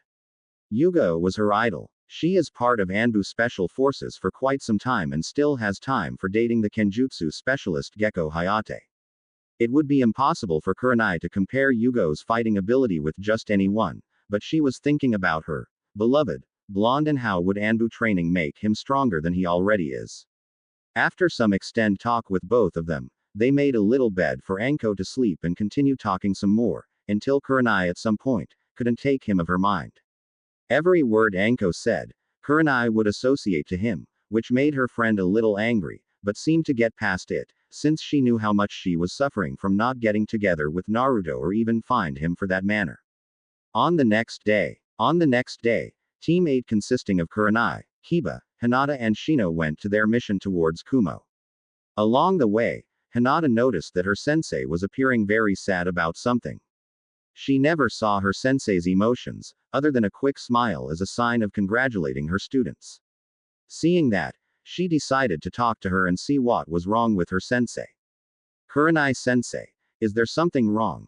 Asked Hinata, deciding on the direct approach strategy, so as to get to the point and see if she could do anything to help her sensei. For some time, now Hinata lost that shyness around people, and after the Chunin exams when she was promoted, she was able to show everyone that the once Hyuga Hinata was gone and she would be stronger. What do you mean, Hinata? Kurenai, for her part, was trying not to show depressed or any emotions rather than the normal smile, and on occasions praising on her students' abilities to a certain degree, but at hearing Hinata's out of the blue question, she was cursing herself from doing the exact opposite from what she intended. It's nothing. I just turned to look at you and you were looking down for some reason and I wanted to know if you were fine. Oh, sorry. Sensei. You can tell me, why are you sad? I'm just sad because I'll be leaving the village for quite some time and my search would have to be interrupted. Search? Search for what? Oh, it's nothing, Hinata. He will be here when I return, right? Kurenai faked smiled and also smacked her forehead for mentioning the he in the sentence, making an open statement that Kurenai was dating someone. He. You never told me you had a boyfriend in Konoha, Kurenai-sensei. Oh, he isn't my. Kurenai couldn't finish this sentence. Sure, she wanted more than anything for Naruto to be her boyfriend, but she was considering his feelings, since she didn't consider before, when going out with Asuma. Hinata saw for the first time those sad ruby eyes and pity her. She was suffering because she was having feelings towards this guy and then she had to leave him and go to their mission. So she dropped their talk and started studying their surroundings, as well as grasped the mission details with her sensei. At night on Konoha's border. It was already night time in the middle of the Land of Fire's dense forest, and a certain black wolf-masked ANBU could be seen patrolling the area. A few days back, he volunteered for some border patrol at night, at least 3 days a week. Deciding to wait a little bit, he sat on a fallen log. So far, his new choice of lifestyle has taken him to higher levels of experience as well as fighting. So far, he learned quite a few jutsus from accessing ANBU's library and study some scrolls from Kumo that he got with an ANBU X Kumo ninja. Needless to say, that Naruto also learned some Fudan and Raiden jutsus, since Kumo rely on both these element jutsus. Right now, Naruto was working on genjutsu mid-level ones and how to dispel high-level ones. He learned some very good ones and one used by the Nadaime at the Sandaime called Kokuongyu no Jutsu, Journey into Black Darkness technique. Black Wolf was looking at the peaceful environment around him, when he gazed at the moon and noticed it was full moon today. Suddenly, a noise could be heard not too far away and Naruto could feel his Charka signature, wondering that it didn't belong to anyone he knew. Because of his now trained sight, he started looking towards the direction that the 4 footsteps could be heard almost the same type. Naruto just stood there waiting for the supposed enemy to come. Inside Black Wolf's mask, the feral grin was noticeable and Naruto was ready for what was coming. During his time in ANBU, his fellow comrades come to fear him when he showed such eyes. It was like bright yellow that could glow in the night. But what Naruto encountered wasn't any shinobi or kunoichi. In fact, the only thing he could see was those same eyes as his own, golden yellow eyes exchanging looks with his own. It appeared that the creature was studying Naruto's intentions, since the eyes stopped moving. After some time staring at each other, the creature walked some more, letting the moonlight show how it looked like. Naruto was astonished for the first time since he joined ANBU forces. The creature was a big black wolf with scars all over his paws, showing signs of fierce battle and survival, and it was studying Naruto's reactions. Black Wolf facing Black Wolf. And then the wolf started talking to Black Wolf ANBU. I can see in your eyes, human, that you are very similar with my own. And why is that? Asked Naruto, now getting ready to defend himself if needed be against the wolf in front of him. Your eyes show the same thing as mine, feral determination. But what almost scares me is the fact that you seem strong, but you travel alone most of the time. I'm just like you, in a way. In fact, I believe that we share a lot of similarities. The path I chose to follow, it's different from what you think. A wolf always travels in packs, as kind of attacking in group or having at lost someone to protect you. I chose to be a lone wolf, a being that's not afraid of fighting alone or cornered against the wall by being outnumbered. I see. Very interesting. Your ideals are similar to my own. But to think that you aren't the only lone wolf in this area. Can you see anyone here that resembles myself, human? No. I cannot see and I cannot sense any presence other than us. So, you see, I'm a lone wolf, too. I was expelled from the wolf clan a few months ago, and since then, I travel alone, fight alone, and win alone. Now that you say, I do resemble you, do you have a name, Wolf? The name is Ace. Ace. Mine is Black Wolf ANBU Uzumaki Naruto. At first, when I saw you from quite a distance, somehow, I could feel your feral aura. It was like it was calling me somehow. You're quite a human, Naruto-san. It's been a while since I meet one like you. How old are you? Does it matter? No, not much. I have 200 years old and I'm still young enough to put fear at those who come near, just by showing my feral grin. Well, since you told your age, it would be rude of me, not to tell my age, wouldn't it? I'm afraid so. Okay, I'll turn 16 next week. Still too young, I see. It wouldn't be wise of you to underestimate your enemy, just because of his age, you know. You show quite potential, Naruto-san. Tell you what, if you beat me in a fight, you can sign my contract and summon me anytime you're in danger. Isn't the wolf's contract? How can you have a contract of your own? When I was expelled from my clan, I made my own and kept looking for a shinobi to sign this. Okay, so if I beat you in a fight, I can sign your contract one. Right. Let's go. Then, both black wolves assumed fighting position and came charging towards each other, basically on taijutsu. After no one could land a hit, Ace used Fudan chakra and threw a little hurricane towards Naruto. K's. Quite a technique, you got that. I don't like to brag that much, but it is. Okay, see if mine is as good as yours, then. Fuden Daitapa no Jutsu, Wind Style. Great Breakthrough Jutsu. With that, Naruto threw a huge gust of wind at Ace, who got out of the day of the wind just in time, since it was quickly approaching and Ace wouldn't been able to just stop the wind from coming at him. Then, Ace did something with his claws that Naruto recognized right away, since he took his katana and did the same thing, by channeling wind chakra. Both attacks consisted of creating a razor wind capable of cutting anything, quite similar to Fudenkei's no Yaiba, Wind Style, Wind Sword Jutsu technique, but with an actual sword. I can see you're strong, Naruto-san. This battle does not need to go further. Quote. But I didn't hit you yet. Look closer at my left paw. Your technique beat mine and made this cut here. Here is my contract. Sign with blood. Okay. So Ace, do you have a home to come back to? Cause if you want, you can stay with me back in Konoha. I've been in these woods for far too long. Naruto, I think I'll accept your offer. Okay, then, let's head back. I just have to file a report to our Godime Hokage and then we can head home. Godime. She is our leader. Back in Konoha. I thought that the Sandaime was back in charge. What happened? It's a long story. I'll tell you along the way. So, just how fast are you, Ace-san? Ace showed his first smile in decades and vanished towards Konoha, for Naruto's amusement. That fast? Huh, okay, let's go. With that, both black wolves vanished, arriving in Konoha and jumping through rooftops towards the administration building. At Tsunade's office, Tsunade was finishing some paperwork and was very bored, to say the least. Since Naruto entered the ANBU, not once did he burst into the door and called her Tsunade Oba-chan. She missed that a lot. Right now, she was looking at the empty Konoha, since it was nightfall and those who weren't on missions, was sleeping right now. She, suddenly, sensed someone coming fast, but she sensed Naruto's chakra as well.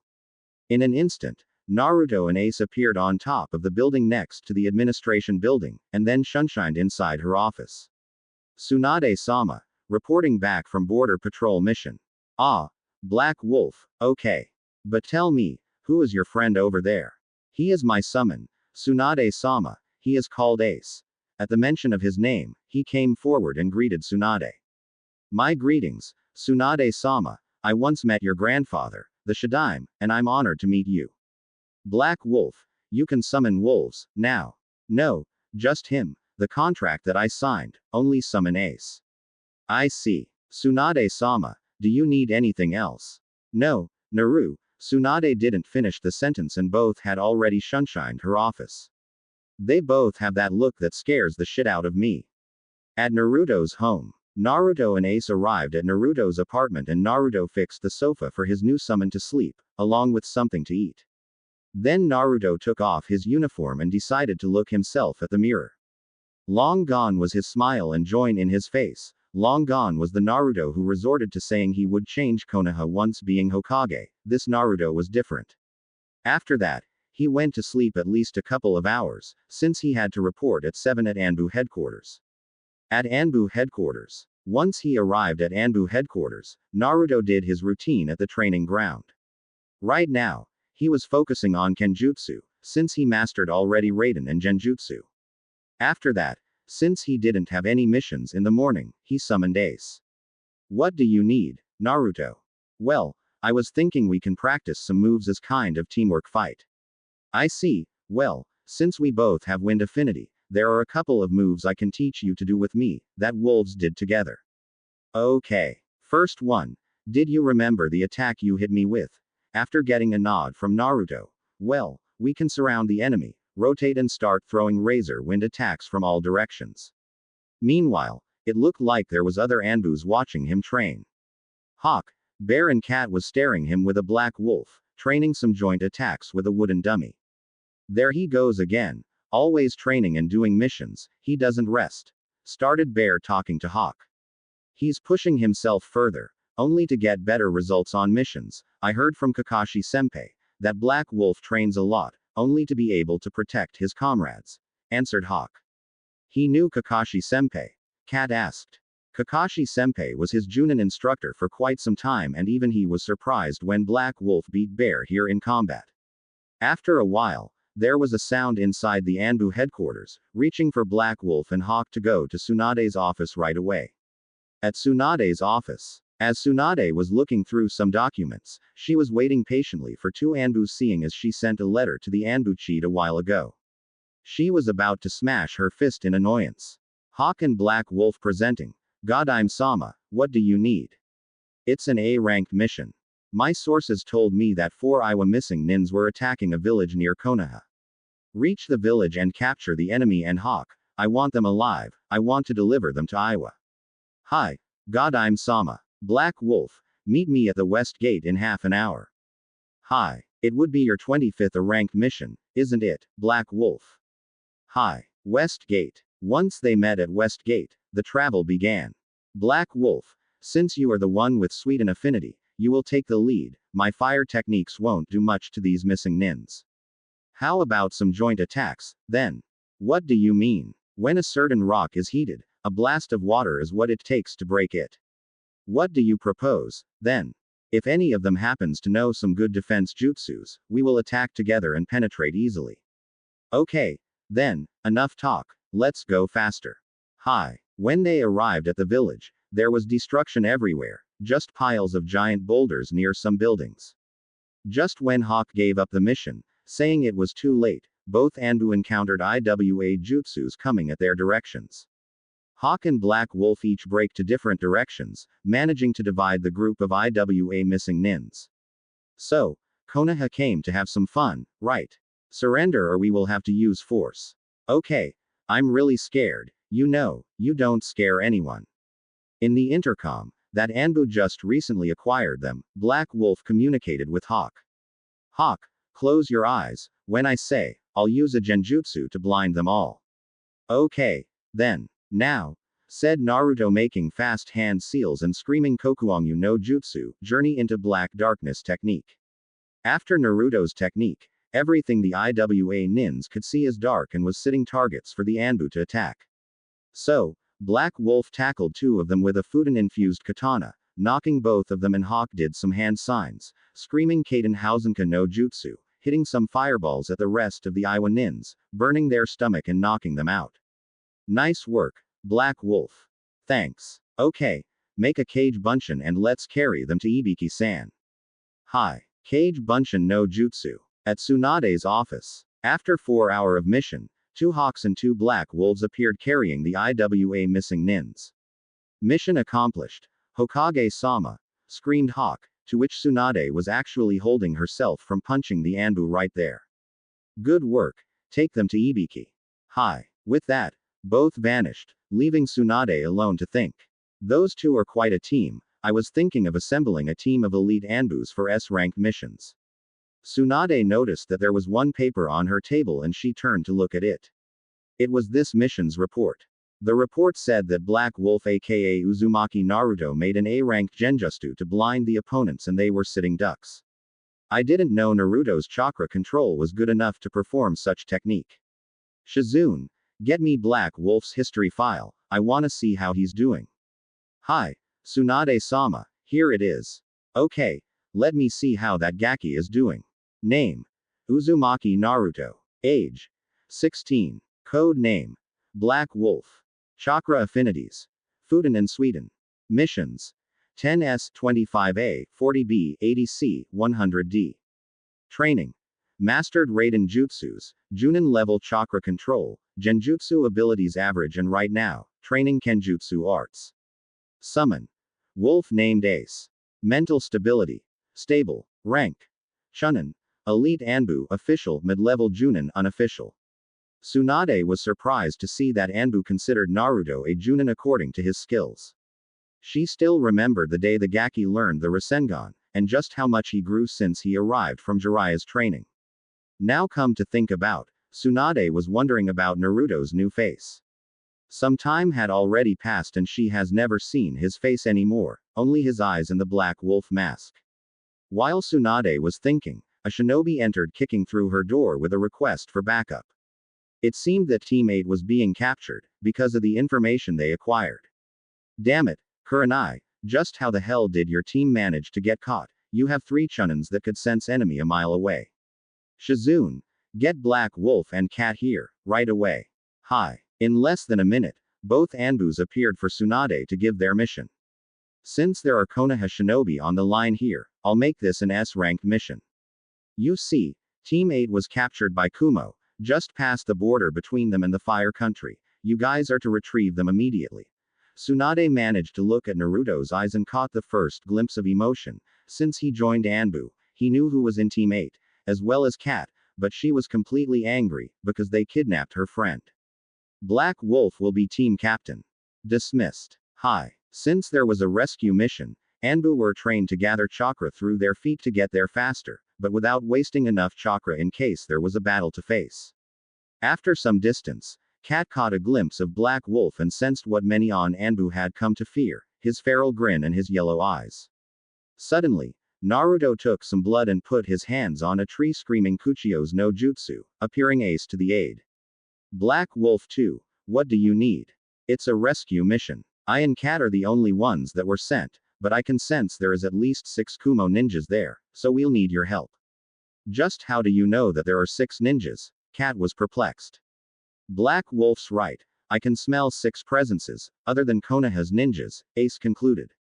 Team 8 happens to have 3 old friends of mine and I can assure you any of them could sense any enemy approaching, so it means that they were surrounded and surrendered, said emotionless Naruto. Yeah, I also got a friend there as well. She must be the Junin, her name is Kurenai, said Naruto, showing some major killer intent 3, which didn't get unnoticed by Kat.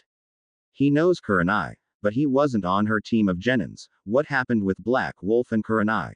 Those thoughts came to her as soon as seeing Naruto getting angry upon hearing her name. After a while, they have arrived at the place and they saw a house which appeared to show 4 ninjas seated and 2 guards standing inside. Okay, here is the plan.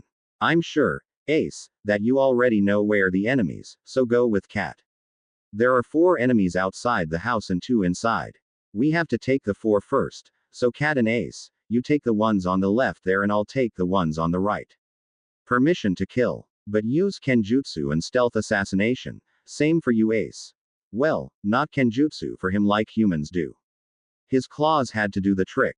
Got it. The ones outside were disposed immediately by Black Wolf and Kat's stealth assassination and Ace's quick claws. After that, they gathered just outside the house and suppressed their chakra. Okay. Good job, both of you. Now the remaining 2 inside, I'll cast a genjutsu inside, leaving Kat and me time enough to dispose of the last ones. Ace, thanks for your help. Now go rest a bit. After this, I'll go home. Okay. Good luck. Kat, you're ready. Ready when you are. Inside the house, Team 8 was pissed. They were captured by Kumo shinobis and they didn't know what to do. Shino sent the call to Konoha for backup, but in order to get where they were, there would be some time.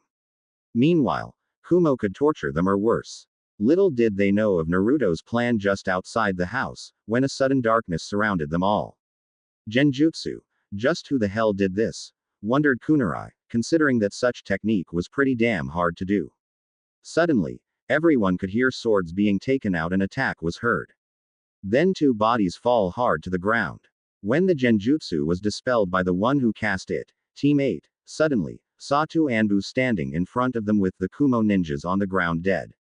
Team 8, we were sent here by Hokage-sama to rescue you, said Black Wolf.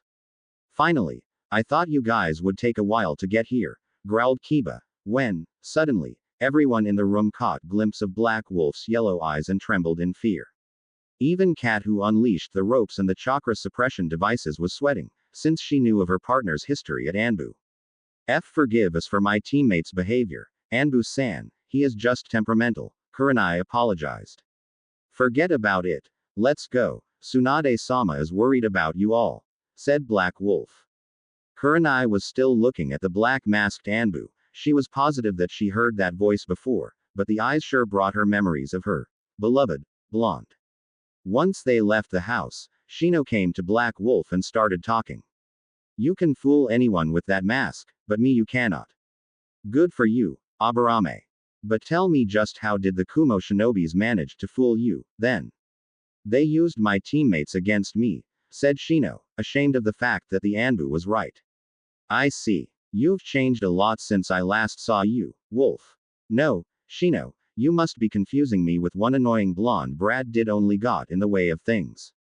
Shino was taken aback by the ANBU's harsh comment. From quite a distance, Kurenai and Hinata were seeing their talk.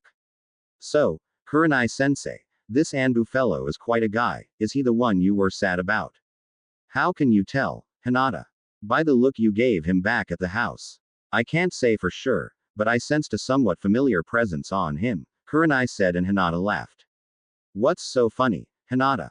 It's nothing. I just never thought that my sensei could fall in love with someone the same age as my own, said Hinata, leaving towards Kiba and leaving Kurenai's surprised look.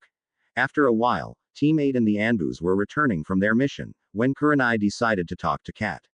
How are you, Kurenai-chan, feeling better? Hi, Kat, who is he? Said Kurenai pointing to Black Wolf. Oh, he is Konoha's Black Wolf ANBU, the one who saved you guys. I'm sure you sensed the genjutsu used back there, right? After a nod, Yugo continued.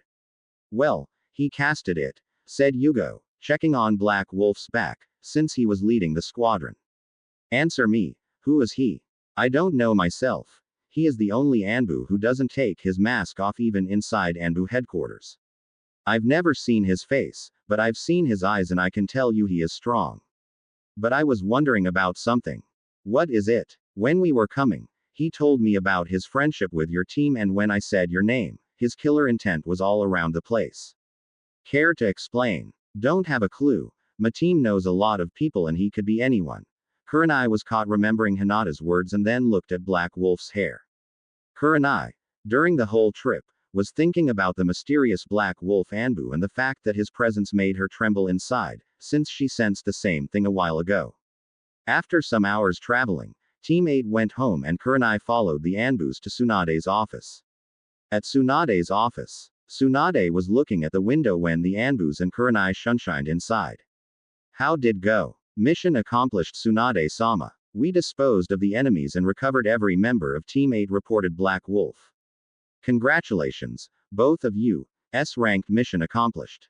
Kurenai, how about your mission? Here is the report, Tsunade-sama. Thanks. Now, care to explain how a team of trackers were captured?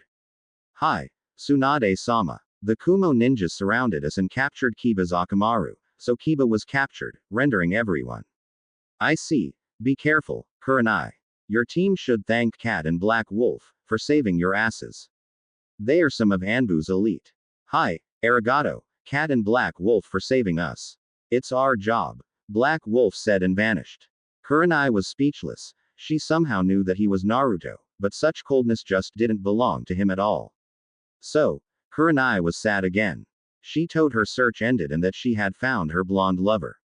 Tsunade was also taken aback by Black Wolf's emotionless remark and turned to look at Kurenai, with some sort of pity. She reached Kurenai and told her about Black Wolf's history, hoping to give some pointers for Kurenai, indicating that Black Wolf was indeed Naruto. Don't be that way, Kurenai. Black Wolf was just as sad as you. How? Such coldness in his way of words, it's like he doesn't have blood in his veins. He lost someone very dear to his heart a while ago and he vowed to go mission after mission and training after training, in order to not let this feeling take over him. But I don't think he forgot. I believe that his feeling just rose and he was cold. Listen, Kurenai, do you want to talk to him? Yeah, I do. I want to thank him for saving me, but the bastard just shunshined out of here. Okay, then. This may be a secret, but tomorrow night he will guard the West Gate border, so you can meet him there. Thank you, Tsunade-sama. Dismissed. Both of you. At Kurenai's apartment, she arrived at her house and took off her clothes, in order to take a little shower. Her mind just couldn't stop thinking about the Black Wolf ANBU. It was something about him that resembled her Naruto, but she was remembering the phrase he used it and she has never seen anyone so cold before in her life. When she went to sleep, she remembering what Tsunade told about him and how he suffered, because he lost his loved one. Somehow, Kurenai thought that Tsunade was mentioning Naruto's history for her and it was she who broke his heart. Suddenly, the pain in her heart grew and she couldn't breathe anymore. She was trembling of fear just by thinking that she was somehow responsible for turning Naruto into a cold-hearted shinobi. Her mind was trying to compare Naruto and the black-masked ANBU, although she was confused, cause of the inner personalities of both of them. Sure, in appearance, they are similar, but inside they are two different persons. When 2 a.m. appeared on her alarm clock, Kurenai was caught thinking about him so much, she wasn't able to sleep. After some time, Kurenai's body overcome the mind and she was asleep, of course, dreaming about her beloved blonde. Kurenai was in her apartment. It was daylight and she was just awakening when she looked through the windows. It was him, the black wolf masked ANBU, standing on a roof near her house. Suddenly, they exchanged looks and he came over to her window asking like an extreme gentleman, "Did you get a good night's sleep, Kurenai Heim?" "I sure did, ANBU-san." Kurenai's outfit was rather provocative to say the least. After that, the black masked ANBU entered the apartment, taking off his mask, showing her beloved Naruto with golden hairs shining even more because of the sun, and he gave her a sudden passionate kiss that made her tremble so much on the inside. After all, she enjoyed so much when he was dominating her. She could feel his strong arms and chest with lots of scars all over, signifying his experience as a warrior, as both of them was hugging tighter and kissing longer than ever before, showing their passion towards the other. When Naruto went to her neck, her breath stopped for a second and the hormones kicked in, making her moan a lot, because of it. If someone watched Kurenai sleeping, she was going from side to side, moaning Naruto's name, as if she was dreaming about what would be like if he just showed up, throw her to bed and just possess her. Unfortunately for Kurenai, someone was indeed watching and taking mental notes of her situation. Not one, but two of her best friends watched her moaning Naruto's name as if he was making love to her in such a way, that even her two friends became aroused at the way Kurenai was describing her dream, even though she was asleep. "Kurenai, wake up, said Anko. "What? Oh my god, what time it is? Relax, it's just 6:30 a.m. We wanted to have breakfast together, but according to what we heard, I think you want to be alone for some time," said Yugo, with a fox grin. "What are you talking about, Yugo? Oh my god. Naruto, continue, don't stop, please," something like that, teased Yugo. "I dreamed about him, it was wonderful. He was all over my body, kissing just every part of it in such a cool and hot way that I just couldn't help myself and we got the point, Kurenai, you don't need to tell us." Yugo was already sweating from her hormones. She knew one thing, though, she was definitely talking to Hayate tonight. "Yugo, in all my life, I've never been like this before, and I think you know who he is, since he is your coworker." "My co-work? Do you mean Black Wolf as Naruto? Konoha's most feared wolf. Black Wolf as Uzumaki Naruto, once being called a brat by Kakashi-senpai, that Naruto." Yugo was speechless, but not surprised. Black Wolf was one of the strongest and most mysterious member of ANBU, but not once did she thought that he was the Kyuubi guy. "Wait, did you say Black Wolf?" asked Anko, showing her fear to her friends. "Yeah, why? I got to know him. Everyone I know is afraid of him. Some say that he is a wolf disguised as human, because of the way his eyes look when he shows killer intent." "Is Black Wolf Naruto?" "I believe so. Wait, does Anko, the one who isn't scared by anything in this world, is afraid of the ANBU?" giggled Yugo. "Did you ever see him, Yugo? If Kurenai is right, Black Wolf and I rescued Team 8 from the hands of Kumo last night. And to believe that Kakashi at first said that Naruto wouldn't ever be suited for ninja duty, I want to ask him now that he became one of ANBU's elite," said Kurenai. After Kurenai took a quick wake-up shower, the three took their breakfast together, but still talking about the mysterious member of ANBU, aka the Black Wolf. And to say that Yugo was surprised was his understatement. She was astonished, since she knew that Naruto left to train with one of the Sanin's Jiraiya and became a Chunin in Kumo. What was most surprising for her, it was the fact that one known Ice Queen of Konoha was falling in love with him. "But Kurenai-chan, if Black Wolf is in fact this Naruto, what was that 'it's our job' thing that he told yesterday, like he didn't feel anything?" said Yugo, almost pooching herself after receiving a kick from below the table from Anko and seeing the sudden look on Kurenai's face. "I hurt him and I feel terrible for it. You see, we dated for some time. It was 3 years ago. Naruto had left with Jiraiya-sama for about 6 months and Tsunade-sama assigned me as well as 2 Chunins a mission towards Iowa border. When we arrived close to the border, Two Iwa Anbus attacked us, knocking the two Chunins in an instant and dispelling the genjutsus I cast upon them, so I was surrounded and already fearing for the worst, to be either tortured to death or be raped. Then, from out of a sudden, a golden blur literally flew by, knocking both Anbus with a single kunai, striking the Anbu's neck. It was Naruto, but not the Naruto I came to know when he was a genin, a grown one, with a Chunin vest and extremely handsome. Details, my friend. I know I heard this story before, but we'd like you to describe a little better about his appearance. Okay. Then, after he saved me from the IWA Anbus, he lifted his head and looked directly at me with a slight grin that normally a person at his age wouldn't have because of his supposed lack of experience. When I looked at him, I was feeling as if his eyes had already owned me, in such a way. The sun was sending some light on his hair, and I at that time could have sworn that his hair was pure gold. Okay, then, what did he do after saved you? Tell us, Kurenai-chan, you're killing me. Asked Yugo. He looked at my eyes and said, are you okay, Kurenai-hime? Get out of here. I never get a hime of Hayate-kun. I'm a little jealous. Okay, continue.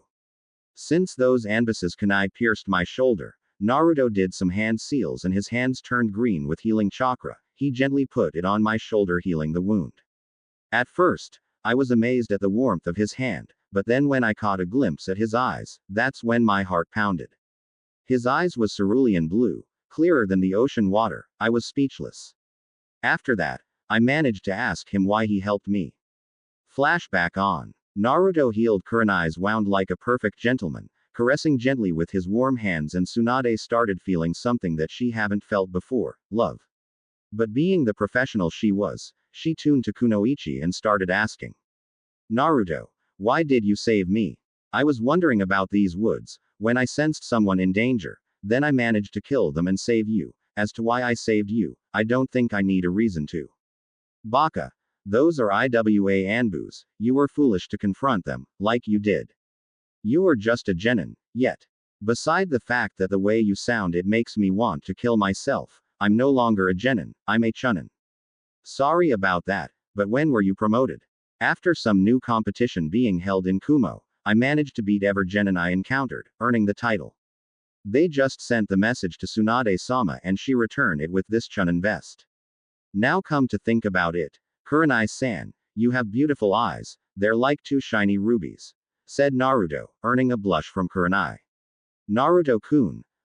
Kurenai was taken aback by Naruto's compliment, as well as more blushed by the kun added to his name, but she would be more blushed because of what Naruto would be about to say. Oh, just hold on a moment, Kurenai-chan, it seems your teammates needs rescue, as well. Said Naruto, healing both of them.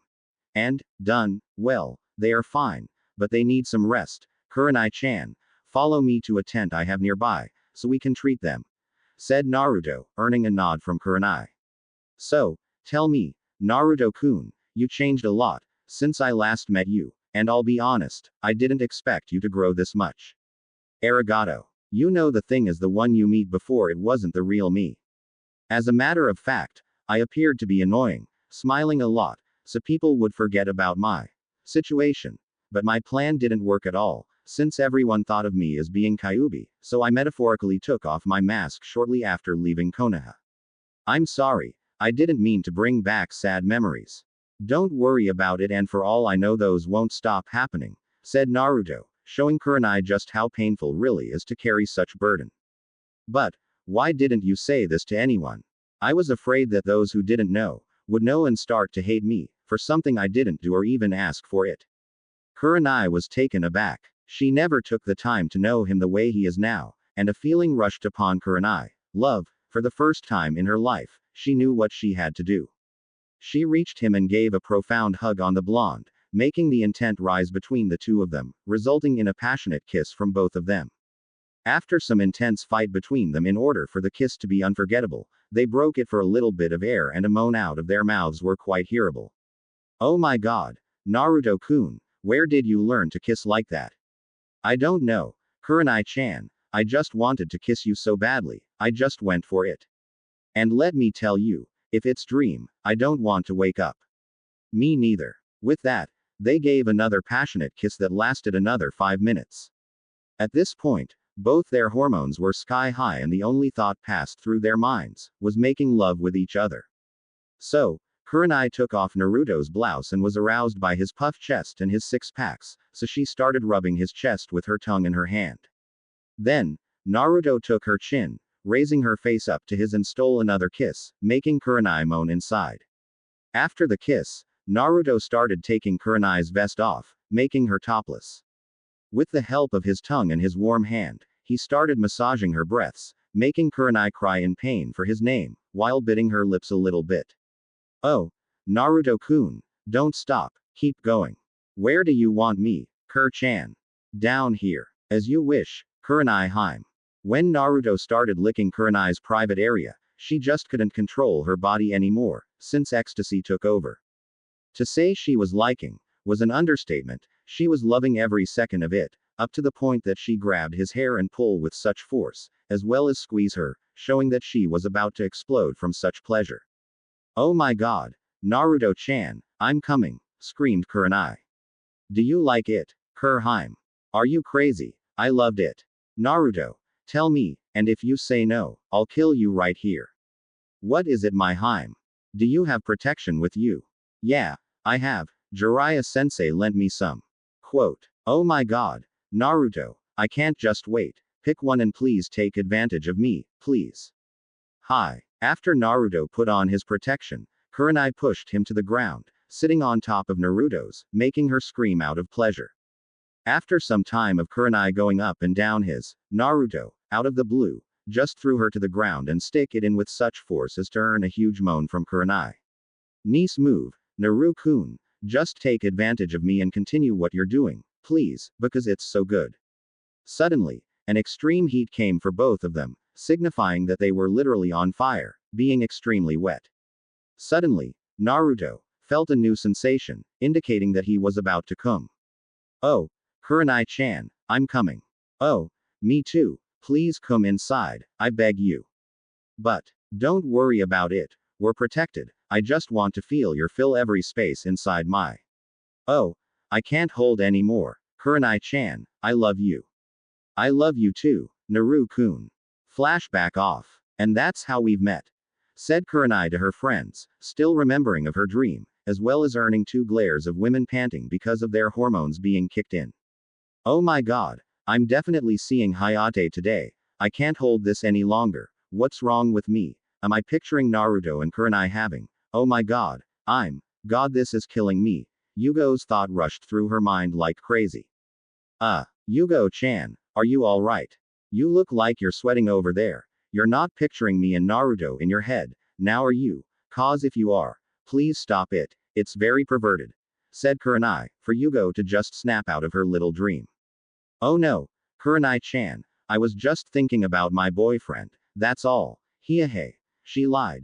Damn, I have to control myself when I see Black Wolf. If I see him, I'll start imagining him taking over Kurenai and just taking control of the situation, showing her who is dominating. Oh my god, I'm sweating again. Kurenai-chan, I'm speechless. The way you told, I could imagine how big your love is for him, Yugo said, almost caressing her own body for an instant, much to the dismay of Kurenai, who just cursed herself from telling such story to 2 of the most perverted women in Konoha.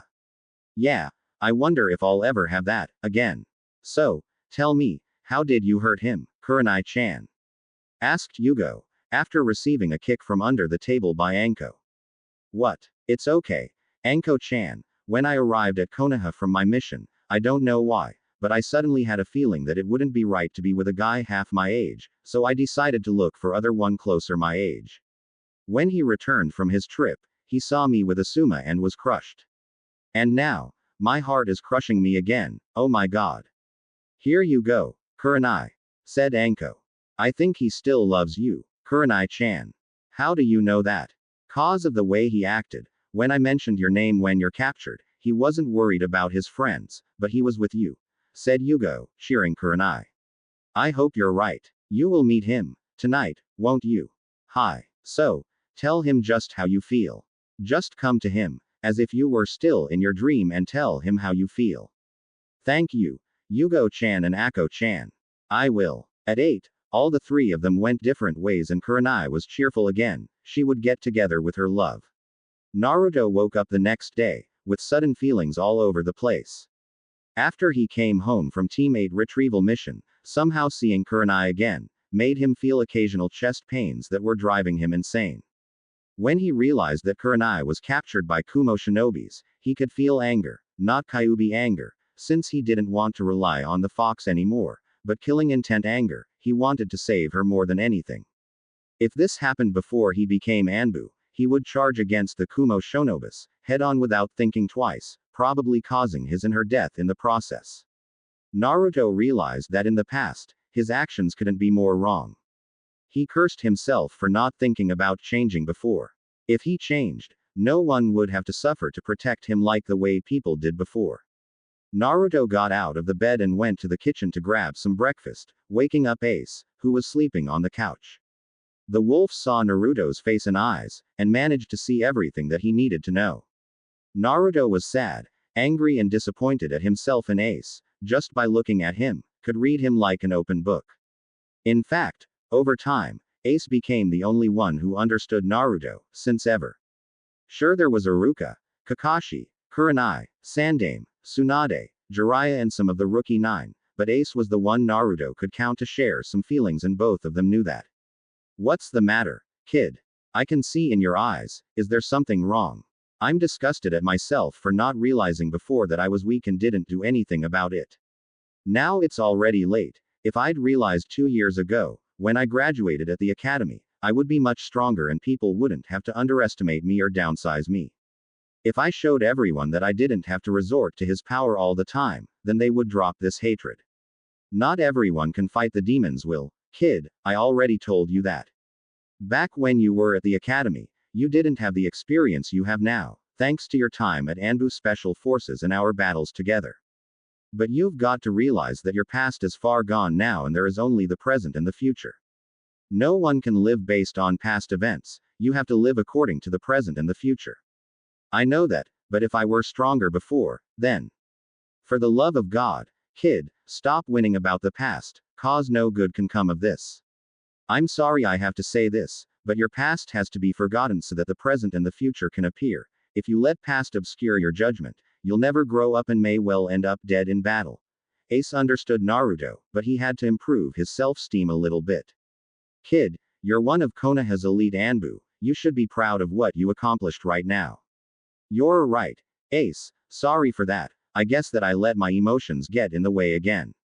Kid, your emotions are what keep you alive in the first place. Without instinct, you're no different than any cold-hearted murderers, who are just in for the kill. It came the time for you to do something that let you cope with your stressful missions. But I believe that you already got one, don't you? You have heart to protect this village, so that's not a problem. There is another issue in your mind, isn't it? How can you tell? When I looked in your eyes, I felt 3 different kinds of emotions: sad, disappointment and anger. And I pretty much remember how your eyes were shining yellow yesterday of anger towards the kidnappers of Team 8 Inches, said Ace, much to the surprise of Naruto, which by this time, knew that he couldn't hide anything from his friend and partner in battle. I can't hide anything from you, now can I? No, you cannot. Now how is it? Is it that cat-masked ANBU? Or is the Genjutsu specialist Junin? The Junin, her name is Kurenai. By the look in your eyes, I can tell that you have feelings for her. Yeah, pretty much. I think I may be in love with her. During my training trip with Jiraiya Sensei, I came to encounter her, being cornered by 2 Iwa ANBUs, so I rescued her, killing them. When we exchanged looks, it was like time stopped and I could see those blood-red ruby eyes looking at mine. After that, it was safe to say that I had the best week of my life with her, but she had to return to Konoha to report for her failed mission and disappeared. When I returned home, I went to look for her only to know that she was with another man, explained Naruto, while Ace was paying attention. She broke your heart, didn't she? A lot actually. I've had a glimpse about her, as well, kid, and I can tell people's emotions just by looking through people's eyes.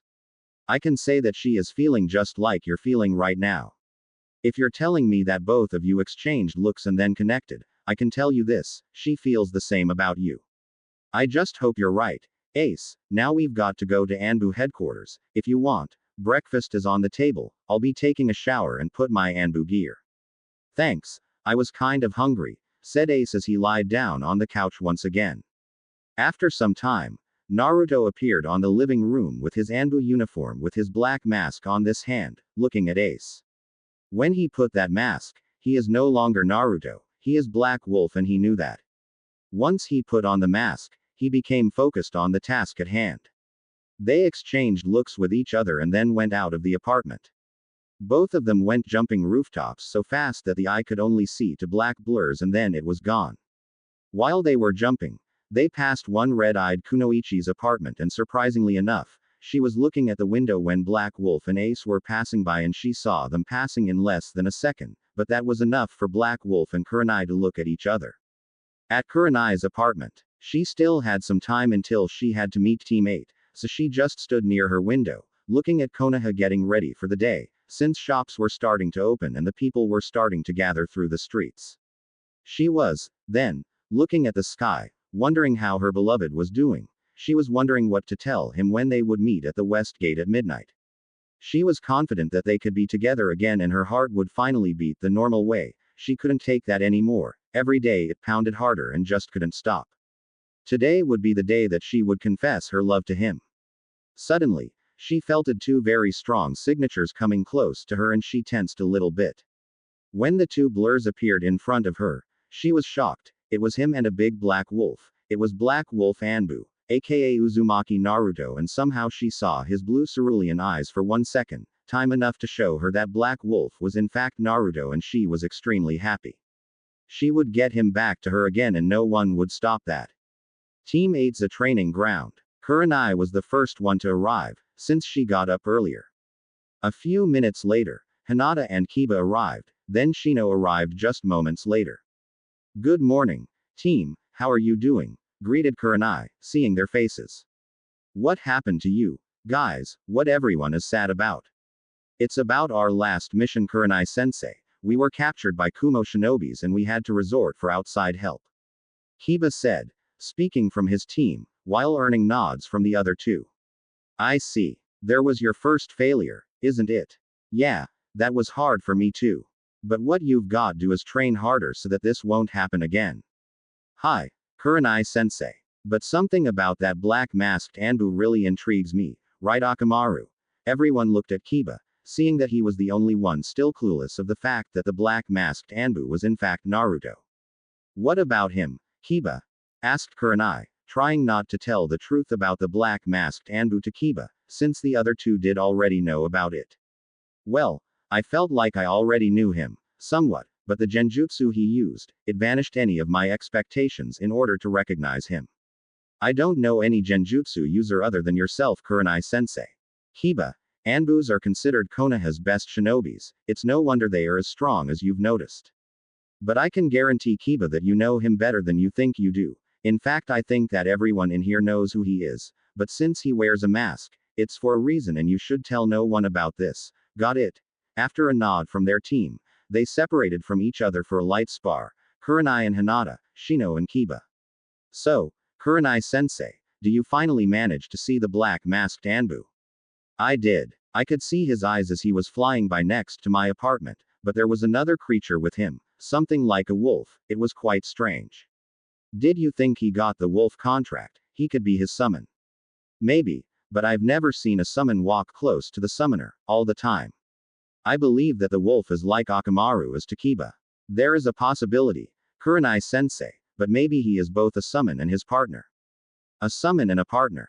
Could it be? I don't know, Hinata. After about 3 hours of training, Team 8 said their goodbyes to each other, since they didn't have any missions today, much to Kurenai's happiness, cause she would be furious if the one time she was to meet Naruto, Tsunade would send them on a mission.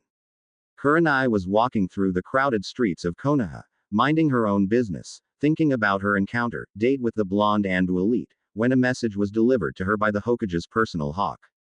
Tsunade-sama, if you put me on a mission, you'll regret.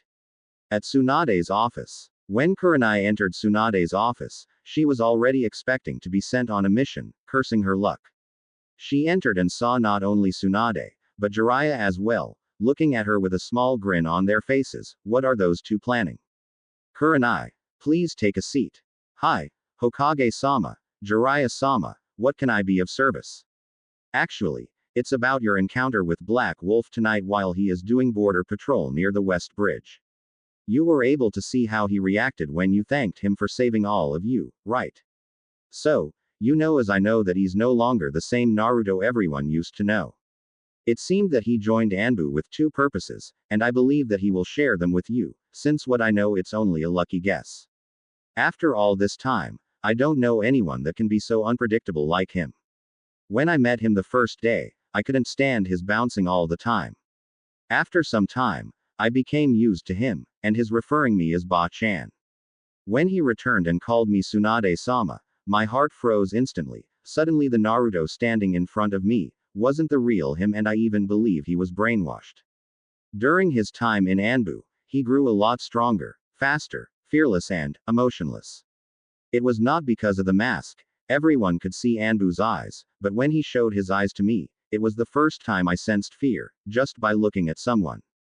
I figured that I was surprised because of his sudden change of feelings. The reason why I'm telling you this is because you'll be meeting him, and given the fact that what you've done to him, I'm worried about. Tsunade was cut short by Kurenai. I know what I did to him, Tsunade-sama. I know very much. Every time I think of him, or when I see him, or even when I hear his voice, my heart stops, and every time I have a feeling of extreme regret of what I've done to him. Tsunade-sama, Jiraiya-sama, I know how you like him, as well. I think that you guys see him as a son figure, and he too cares deeply for both of you. I know that because he told me when we were together at the forest. I don't know why he doesn't call you like you're used to. Maybe if he did, he would give away his identity to anyone, I don't know. Kurenai, you have to realize that Naruto fights an everyday battle with Kyuubi. He just can't give in to his emotions, just like anyone, said Jiraiya. With all due respect to both of you, but Naruto isn't a kid anymore. He has killed already, killed without the Kyuubi's influence. He cared for everyone in this village, even though no one cared for him. He has become a part of ANBU's elite, a fate that many shinobi here, with much less burden than Naruto, and still couldn't be able to do what he did. Do not underestimate him or treat him like some sort of child who doesn't know what he's doing, because if that was true, then Kyuubi would have destroyed us all years ago. Naruto controls it. Naruto shows it who's in charge. And on top of that, he managed to melt my heart by only looking directly through my eyes, something that I once thought that no man could ever do, said Kurenai, bursting with tears and extremely proud of defending Naruto like she did. Tsunade and Jiraiya were flabbergasted by Kurenai's outburst. Sure, they knew that she and Naruto had a relationship, but until now, Kurenai didn't prove that she was in love with him. They have the same thought in their minds, as to why he became what he did, and they managed to realize that their adopted son was already a man, a shinobi of the leaf, deadly to his enemies and caring to the ones, precious people, to him. The reasons why Naruto became ANBU was to get stronger and protect everyone from Akatsuki, since they would come after him. With his disappearance, nobody would have to protect him, because of his burden. Kurenai, on behalf of the Sanin's name and Godime, we humbly apologize for what we said. You're right, we underestimated him in a way. We didn't expect him to get this far, and up to now we wasn't entirely sure about your feelings for him. Now that you showed us just exactly how you feel about him, I can say that you guys will have a great future together. Now I know of the reason why he became ANBU, and I believe that you know as well, right? To protect everyone from the burden he carries, so he doesn't have to worry about other ones protecting him from the Akatsuki, said Kurenai, with tears still falling, while earning nods from Jiraiya and Tsunade. Right. Kakashi was right after all. This is the real Naruto. The one we used to know, was actually wearing a cheerful mask all the time, hiding his true self. Naruto with the black mask, vowed to carry alone his burden, and he would prefer to kill himself if that what it would take to protect his precious people. We don't have to worry about his condition, because he is already all grown up and is a real ninja of the leaf, no less, no more. Kurenai was relieved to say the least. She didn't know why she outburst like that in front of not only two Sanins, but also the Godime Hokage, but she didn't regret what she said, since those words were true. Sure, she was a professional. Sure, she was respectful, but somehow she felt like she had to back Naruto up from these two, and she felt extremely proud of what her love had accomplished just out of his confidence and inner strength, and to think that he was willing to carry the Kyuubi's burden all by himself, it amazed her even more, now that she thought about it. Kyuubi was responsible for the worst attack in Konoha since its foundation, and Naruto is the one to control the beast with his own body. He would prefer to kill himself than to let anyone suffer because of what he was chosen to restrain. Tsunade-sama, it's getting late, is there anything else you need me for? No, Kurenai, you're dismissed.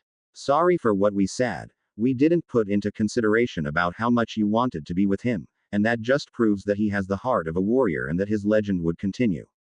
I'm looking forward to seeing what you two would accomplish together. Hi, Hokage-sama, I know we will. At ANBU's headquarters. It was already 9 p.m. and those who didn't have families to go to would stay in case there was an emergency call for the Hokage. In the training ground, you could see Black Wolf fighting against Hawk. These two were the ultimate ANBU's duo, and they have accomplished a lot of missions together. BAS rank mission, you name it.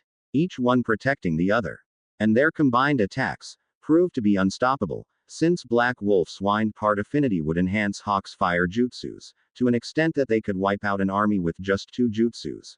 Kaden Guyakyu no Jutsu, Fire Style, Great Fireball, and Black Wolf's Fuden Daitapa. Now, they were only focusing on Taijutsu contest. Both of them were panting a little bit, because both of them happened to have great chakra reserves and could hold on longer than almost everyone in ANBU. Both of them went charging each other, with their chakra-enhanced arms almost crashing together, creating a little wave of chakra through the training area, breaking a few windows, because of that. When they noticed, they decided to stop of fear that the bill would be sent to them, so they stopped and laughed a bit like they were buddies their whole life. Naruto found a friend in ANBU, a colleague and a rival all in a same person, likewise Hawk did. Black Wolf's once sadness in the morning was long gone, and Ace was a witness to that. He was watching their fight and was quite impressed with their moves. Ace had to realize that he did change as well. He had seen a partner in Naruto and a friend, so he was not a lone wolf anymore. Now he traveled alongside another wolf, just as deadly and just as strong. Ace found a home in Konoha, and he enjoyed going to the Hokage monument with Naruto to just watch the sunset's effect on Konoha. That was their place. Hawk-san, it's almost time for my mission of border patrol. I really should get going. If you ask me, I think you're crazy of doing this hell border patrol missions, and I think you're even more crazy for volunteering for this, Hawk said. Hey, I don't complain. It's peace and quiet out there. ANBU's needs that every once in a while, and that was how I met Ace, so I don't regret volunteering. Said Naruto, looking at Ace. I guess you're right. We see just so many crap. There sometimes is nice to just relax a bit. Too bad I like the rush of our missions. Don't get too soft, Black Wolf, or I might just kick the next time. Now who is the crazy talking? Black Wolf, I'm off for tonight. See you tomorrow. See ya. So, Ace, let's head to the west gate for our mission, Naruto said, and Ace just disappeared, playing a little game. Oh, so it's like that, isn't it? Come here, I'll get you for this. Let's just see you try, Gaki. Don't push your luck, you're just winning because you had a head start. In less than 10 minutes, Naruto and Ace traveled all the way to the west gate, until they reached their favorite spot, a log that faced the river, which in time mirrored the image of the full moon, much to the wolves' happiness, since they both enjoyed the beauty of the moon reflecting through the calm river water. Also, Naruto could just relax hearing the sound of the calm water making its way towards to meet another river very slowly, sending Naruto a natural sound that brought him utter peace. With Kurenai, when she looked at the clock, it was only 1 minute to midnight, so she opened her door and started jumping rooftops to reach there in a peaceful way as to not alert any other ANBUs. She was wondering a bit before looking at the sky and noticed that today it was full moon, and the beauty of it was just indescribable to her. Little did she know that her lover was staring at the same view from his spot by the woods. Her heart was beating steady now, showing her that her decision of meeting him was the best thing to do. She would go there and confess her love to him, like she should have done a while ago, when he returned from his training trip. When she reached the enormous gate, she ironically compared the size of the gate with Naruto, seeing that he was everything to her. He would protect her, just like these gates would protect Konoha. She saw an opening on the gate, which could only mean that Black Wolf had passed through the gate and was fulfilling his mission. She was wondering why Naruto chose to be here every week on this particular date, patrolling the west board. She came to learn from Tsunade that Naruto did volunteer for this kind of mission, and she didn't know why he did this. Does he sleep once in a while? She was amazed at how much stamina Naruto had, if he could be a part of ANBU Elite and still be up until this time. But then, again, this would be one of the many things that were impressive about him. Since she saw him on the forest, he was everything a woman could ask for in a man. Loving, caring, respectful, and quite handsome. Kurenai blushed at the last compliment. She remembered how he looked like back then, and she wondered how much he grew physically all this time. As she passed the gate, she noticed that the full moon was illuminating everything and that the forest would receive constant moonlight, demonstrating to her this ultimate view of a forest being illuminated by the full moon. She was flabbergasted. She couldn't have thought of a better place or a better time to do what her heart intended for her to do all along. When she was walking towards a small river, her jaw dropped all the way to the ground. She was paying close attention to the way the moon's reflection on the river would be so damn beautiful, and yet she couldn't find her lover or any trace of his chakra signature. She was beginning to feel like she was too late, thinking that he did already leave, but she took away that thought, since his mission would end to another 15 minutes and he had to be here. Suddenly, her eyes shifted the moon's reflection on the river and noticed a figure seated on a log near a four-legged creature. As she was approaching the guy, her heart started beating fast, but it wasn't like anything she felt before. It was beating of anticipation of meeting again with her lover. A few more steps, she could already see the black-masked ANBU sitting there staring at the moon as well. Suddenly, she heard two words that make her heart feel much better. Two words that only the one blonde companion could say, seeing that he was the one who gave the compliment to Kurenai, when they met at the IWA forest. Red Rose, whispered Naruto, still looking at the reflection of the moon, or at least from Kurenai's view of where he would be looking. It's been a while, ANBU-san. Kurenai's professional tone would never be lost, as she earned the rank of Konoha's Junin for a reason, although she was just waiting to tell him about her feelings for the blonde. 2.5 years.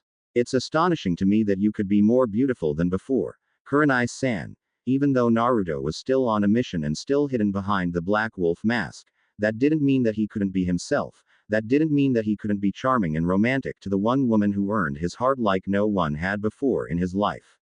But still, she was the one that also tore it apart, when started dating another man, and although Naruto wanted to move this thought from his head, he couldn't, at least not by his own will, not yet anyway.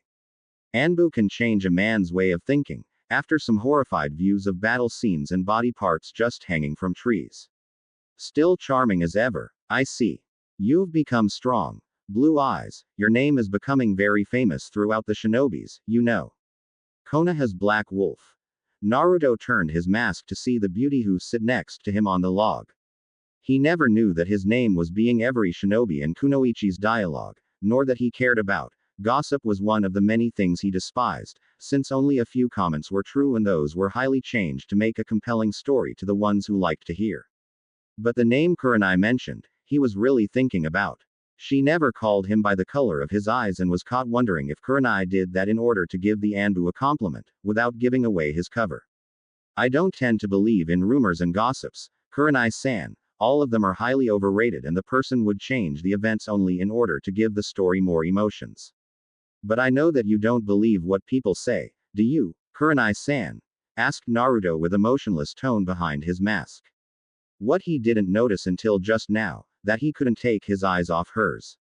It was like they were exchanging looks all over again. Normally I wouldn't, but the stories came from Godime-sama herself, so I don't think she would make a story up just to bolt your status to everyone.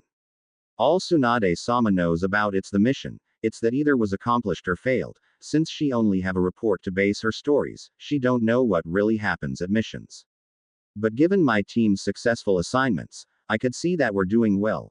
Kurenai thought for a moment, but decided to leave the thought. Sure, he was being modest regarding his abilities, but since ANBU work undercover, one ANBU's abilities were only known by his colleagues, as a matter of keeping the element of surprise. I wouldn't take you for modest, ANBU-san, but even if you wouldn't recognize, people can. I know I do, as well as Kakashi-san and the Hokage-sama. Huh, There was a time back when I was graduating from the academy, when I actually cared for others' opinion about either myself or my abilities as a shinobi. Funny how time changes a person, ain't it? Kurenai knew that Naruto, back then, was only wearing his cheerful mask all the time, and she knew that the person in front of her was the real Naruto, strong, charming, respectful, and determined. She loved those qualities in him as she was beginning to lose her emotionless tone on the conversation, seeing that her lover was now highly matured mentally and wouldn't say anything as to endanger any negative situation. I see. So, how's Asuma doing? There it was. He popped the question that needed to be answered in order for him to start opening his heart for her. Naruto looked at the sudden sad eyes on the kunoichi's face and knew that she was somehow ashamed regarding this issue. You were waiting to make this question all along, didn't you, Anbu-san? As to the answer, I am no longer dating him. When hearing that, the Anbu turned to see her eyes studying her response, and he somehow knew she was speaking the truth. As to Kurenai, she knew that she had to talk to him about it, but she just couldn't keep this from him, as she would be confessing his love to him. Why? Asked Naruto without the need of any other word, so to Kurenai to take a deep breath and start proceeding to her mission. I was only fooling myself with him. Deep down inside, I knew that my heart belongs to someone else and I just couldn't fool him with false hopes. It's not him the one I'm in love with. Who is then? Naruto, since was behind his mask, managed to hide his anticipation about hearing the answer to his question. To him, she was the only one in his heart, that what it is and that what's always will be. But he didn't know she felt the same for him. His heart was starting beating again, not with anger, not with sadness, but anticipation to her if his beloved would think of him as he thought of her. The one I'm in love with, Anbu-san, well, I would rather show much than telling his name, is that alright to you, Anbu-san? Kurenai suddenly made a decision that she would kiss him right there. She couldn't take it anymore, even though her experience managed to control her anxiety, her heart was winning and she couldn't hold much longer. Do as you wish, mumbled Naruto, not even bothering to display a cool response. To him it felt like the world could end at any time, if it were to depend on what Kurenai wished to show to him, but after what Kurenai intended to do, Naruto wouldn't need to worry. In what we could be seen as an ending love scene movie, Kurenai just put Naruto's entire mission at huge risk, taking away his mask in a reflex manner, putting her arms around the now unmasked Anbu and started kissing him with enough passion that Naruto was frozen for a second. Out of a sudden, his heart pounded on him like crazy and his mind was acknowledging the fact that his beloved kunoichi was kissing him. Naruto returned the kiss with extreme pleasure, as they were kissing right in front of the mirror image reflection of the full moon, making one hell of a picture, one that both of them would cherish for the rest of their lives. The moment was recorded inside their brains. After a few minutes, they break the kiss because of air and both of them just right to do this, as if fate had come knocking on their doors. You're in love with me, Kurenai Heim. I. Ever since our little affair at the Iowa forest, I couldn't stop thinking about you, Naruto. When I returned to Konoha, I was frightened. People called me the Ice Queen of Konoha, for a reason, you know. I just didn't open my heart to anyone at all, but I will not lie to you, I was afraid of our age difference, I was afraid that people would comment behind my back, I was afraid of how would our relationship would be, and out of shame and apprehension, I did the most stupid thing I've ever done in my life and started dating Asuma. I did it because I thought that it would be better if I dated people my age, but somehow I could feel that was fooling myself as my heart was already taken and it was you, Uzumaki Naruto. For the moments we exchanged looks until we're sleeping together, I am truly sorry for what I did and beg for your forgiveness. I was weak and I didn't follow what my heart was showing me all along. It was you, Naruto-kun, and will always be you. Kurenai was now bursting through tears right now on Naruto's chest with his arms around her, showing her how he felt about her. Kurenai, suddenly, felt what her heart was showing her. It was that warm feeling she always had when Naruto hugged her with his arms and keep her safe, more like she was listening to his heart. Kur-chan, when I saw you with Asuma, I won't lie to you, it hurt like hell, believe me. But as my career in ANBU was going, I just couldn't stop thinking about those blood ruby eyes of yours. When I first saw them, I instantly felt something inside my body, I was trembling. Trembling from a feeling that, until then, I haven't felt anything that could even resemble a sparkle of what it was. I had dreams about us almost every night I had clearance to rest. Since that day in the forest, I knew that I was in love with you, Kurenai Heim, but now I think that feeling grew up to a point that I know if I lost you again, I just wouldn't know what to do anymore. I'm in love with you, Kurenai-chan, and I'll always love you as you are now registered in my mind and in my heart. You always had a way with words, Naru-kun. I feel the same way, and when you're not around, somehow my chest hurt a lot, only to remind me that you are the one for me and you always will. I love you, Kurenai-chan. I love you too, Naruto-kun. With that, they returned one deep and strong kiss with each other. If anyone would see it, it would resemble as a couple trying to get back from the time they weren't together. That last kiss just counted for their 2 years apart, and they were going with all their might in order to compensate from what they missed. When they break up for air, a voice started saying and broke the attention of the couple, as well as a surprised look from Kurenai. I hate to interrupt your moment, but Black Wolf has an identity to hide, while on a mission, and I would hate if any enemy came to realize that Konoha's Black Wolf was in fact Uzumaki Naruto, so you better put these, so we can go home. Said Ace, holding Naruto's mask on his mouth. Give me that, Ace. Sorry, Kurenai Heim, but my companion here is right, that kiss was the best that I ever had, but try not to take away my mask again, okay? I would hate if my enemies found out that you were with me, because they would come to you to get me. I understand, ANBU-san. Do not worry about that. I enjoyed that kiss as well, but I have to say to you that I don't regret what I did for even a second. It felt wonderful and spontaneous. I've never done that before in my life, and I loved to do that to you. It felt like I couldn't do better, you know. It felt wonderful, all right. I'd never imagine you doing that. It felt great. Now how about we go to my place and so we can compensate for the time lost, and then tomorrow we can have breakfast together. How just that sound? I would like that, ANBU-san. Can I tell you something? I think you'll enjoy it pretty much. Whispered Kurenai, with a foxy yet perverted grin on her face, much to Naruto's already perverted mind, while remembering the last time they had. Go ahead. I always wanted to have with an ANBU. Whispered Kurenai in Naruto's eyes with a smooth voice that awakened every one of Naruto's hormones that were asleep at the moment, making his body trembled with excitement, but since he was awakened, his prankster side awoke as well, so he joined the conversation on equal terms, showing an enhanced foxy grin that Kurenai always feared it. When she saw it, she was already cursing herself for teasing her lover like that. She damn well knew it would be one hell of a night, only by seeing Naruto's foxy grin. Do you now? I'm glad you feel that way, my Heim, because you're in for a little ride with me, tonight, that I can assure you. Said Naruto to Kurenai, now whispering to her ear, making Kurenai nose bleed just by thinking about it, and she could already feel his body on top of her own, sweeting like a pig and moaning her name out of pure pleasure and lust. At Naruto's apartment, scene. Action. When they arrived at Naruto's apartment, he took away his mask and gave his usual smile that could send Kurenai to the sky, rocket speed, and she couldn't stop drooling over him.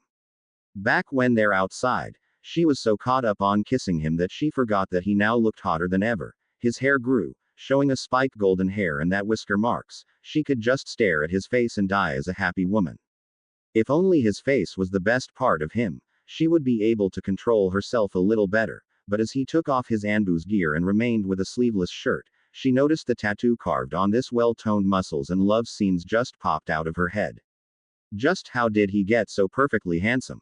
Back then, he was already good looking, but now he's breathtaking and jaw-dropping hot. Kurenai couldn't stop thinking about it. Sure, she loved him for his personality and his blue cerulean eyes, but that didn't mean she could not drool like a fangirl over him, and her hormones were jumping like crazy inside of her. I can't take it anymore. I want him now. Right here. Yeah, here is perfect. Naruto was staring at her a little bit confused. He didn't thought for a second that Konoha's most beautiful woman would drool over him. She was beautiful. Her eyes just hypnotized him, and her body, well, Naruto was concentrating himself in case he had a nosebleed. He remembered seeing her before. He remembering even having with her. Still he could stare at her body every day, and still he would drool for the girl his heart belonged. Kurenai Heim, what don't you make yourself comfortable? I'll just take my uniform off and be right back here with you, said Naruto, focusing his eyes on her, like he could see through her.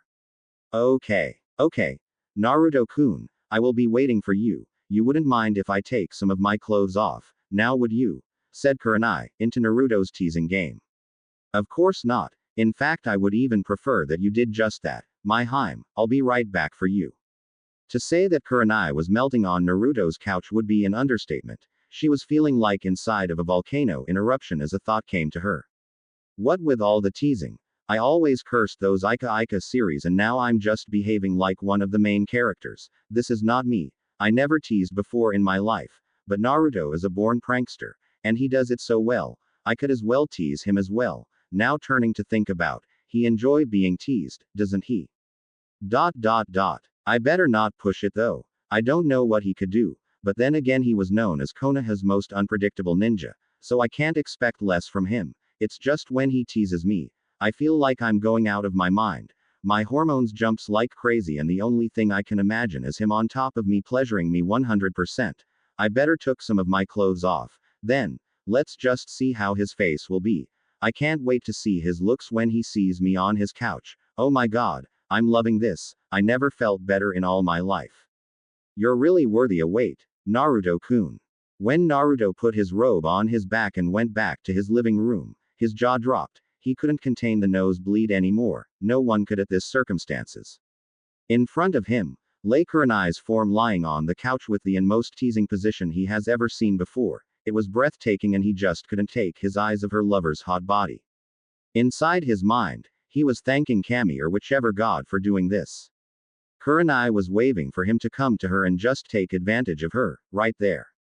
She was enjoying the teasing a lot and the looks of Naruto's face was just what she wanted. The look a man gives when his woman appears before him, wanting him to just start kissing her and massage her entire body. But Naruto would never lose the battle, he was too damn proud of this ability. He took his eyes from her hot body and turned to look at her eyes with such passion and showing a slightly perverted grin with a mixture of deep blue and feral yellow color, stopping her dead on her track. She could feel that she was losing the battle. Naruto was far too strong of a fighter for her, she just couldn't handle herself anymore. When he looked at her with those eyes, she instantly turned to liquid form and was just going to vapor state. Sure she was, but she felt like she was inside a heater and just couldn't hold anymore. Oh, my god, I give up. He is the best. What was I thinking? Trying to tease him more than he did to me. I can't take it anymore. Just his eyes looking at my own, it's hard to breathe, let alone try to tease him back. He could as well do anything to me. I'm his to have. Please take advantage of me, Naruto, please I beg you. Thought Kurenai. It's impossible, but your body is even more beautiful than before. Kurenai Heim, I could just stare at him all day, said Naruto as he approached her. Her eyes crossed with his own. Big mistake. Her heart was pounding like crazy and what he did. Then, Kurenai just lost all the blood she had. When Naruto took off his robe and showed his well-toned, six-packed, breathtaking body to her, she was fighting like crazy not to pass out from blood loss as he was approaching her face. Then, with his hand he picked her chin with 2 fingers and lifted her head up to a position where they would kiss and they did just that. The kiss that they shared was so passionate that pheromones were licking out of their bodies, setting the perfect mood for the perfect love-making. While kissing her, Naruto just laid down so he could got on top of her, taking his hands and massaging every little place of her back, receiving some soft moan from her beloved one. From Kurenai's part, she was hugging his wide body and feeling his back muscles with hard intensity that her soft arms could muster at him. She was feeling his back and was taken aback by how stronger he had become, from his training. Right now, she lost all of the dizziness she had when she saw his body and his hormones took entire control of her mind, letting her thoughts only to be focused on the blonde on top of her, kissing her passionately and rubbing his hands on her body. When they broke the kiss, Kurenai started talking, moaning his name. Oh my god, Naruto, you are one hell of a guy. That kiss with you on top of me was just the best thing of my life and I can't wait to see and feel what you will do to me. I really enjoyed as well, my Heim. Right now Naruto's lips got out of Kurenai's mouth level and started kissing her neck and breathing at them at the same time, earning a deeper moan from Kurenai. After that, he started going lower with his tongue on her body, licking her all over and still massaging the other places with his hands. Right now, Kurenai was going crazy from the inside. Naruto didn't do half of the thing he did the last time and she was all wet inside. When he got down there and started licking, all hell broke and Kurenai closed her eyes, biting her lips so much, wanting to scream his name, as a form of waiting to continue and to never stop. Suddenly, his finger were inside as well, so Kurenai just couldn't hold any more. She had to let go, it was just too much for her to handle. Oh my god, oh Naruto, Naruto, I'm coming, I love you so much. Kurenai couldn't believe what happened, she didn't need much to come and this thought alone drove her out of her mind. If by just doing that, Naruto managed to make me come, what would be like when he gets inside? Back then, he was good, but not like he was now. Naruto-kun, you remember what I would do to you if you didn't have any condoms back then, right? So, I assume that you'd be prepared and got one for us. I do have, my Heim, it's right here, see? Right, put it on immediately and come here to me, I can't wait anymore Naruto, I want to come harder, this time, I want to just pass out from pleasure, I want to pass out with you on top of me, now come here, I'm begging you. When Naruto showed his instrument, Kurenai moaned like crazy, remembering what she felt back then, when he was inside of her. But somehow, she was thinking that since his moves were enhanced, this one might have improved as well and she was trembling in anticipation upon seeing him getting closer and lying on top of her, moaning her name just like she wanted when they met at the West Gate. When Naruto got inside of her, her eyes widened. She was right, this move was entirely new and she was enjoying it. She could see experience in his movements and she could see that Naruto got a lot better at making love and making her feel like she was on top of a cloud. Naruto's was perfect for hers, since it fit her inner walls like a key through a lock.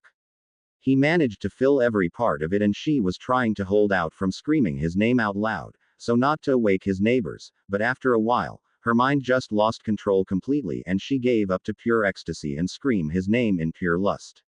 Oh, yes, keep going, Naruto-kun, it's just so damn good. Oh my god, my Heim, I can't control myself. Me neither. Naruto-kun, me neither, oh my god. After 10 minutes of hard loving, Naruto couldn't hold any more as he was trembling all over the place along with his partner and she was in the same situation as him. They had the same thought in their heads. If we come together, it will be the best we ever had indeed. About a minute after, their dream came true. Oh my god, Kurenai Heim, I can't take it anymore, I'm coming, I love you so much. I'm coming too, Naruto-kun, oh my god, this is perfect.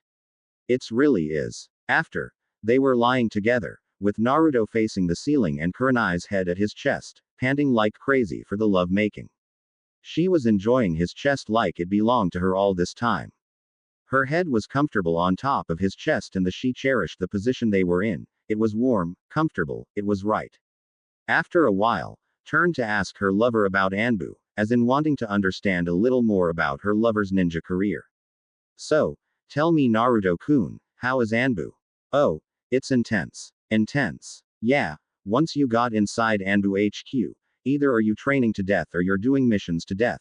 They give me sleeping periods occasionally, but sometimes I have to stay up 2 nights in a row, because of a mission. I came to cherish the moments that I can sleep, but I enjoy being of service to Konoha, since everything ANBU does is be of service to Konoha. I have to admit, though, being ANBU isn't easy.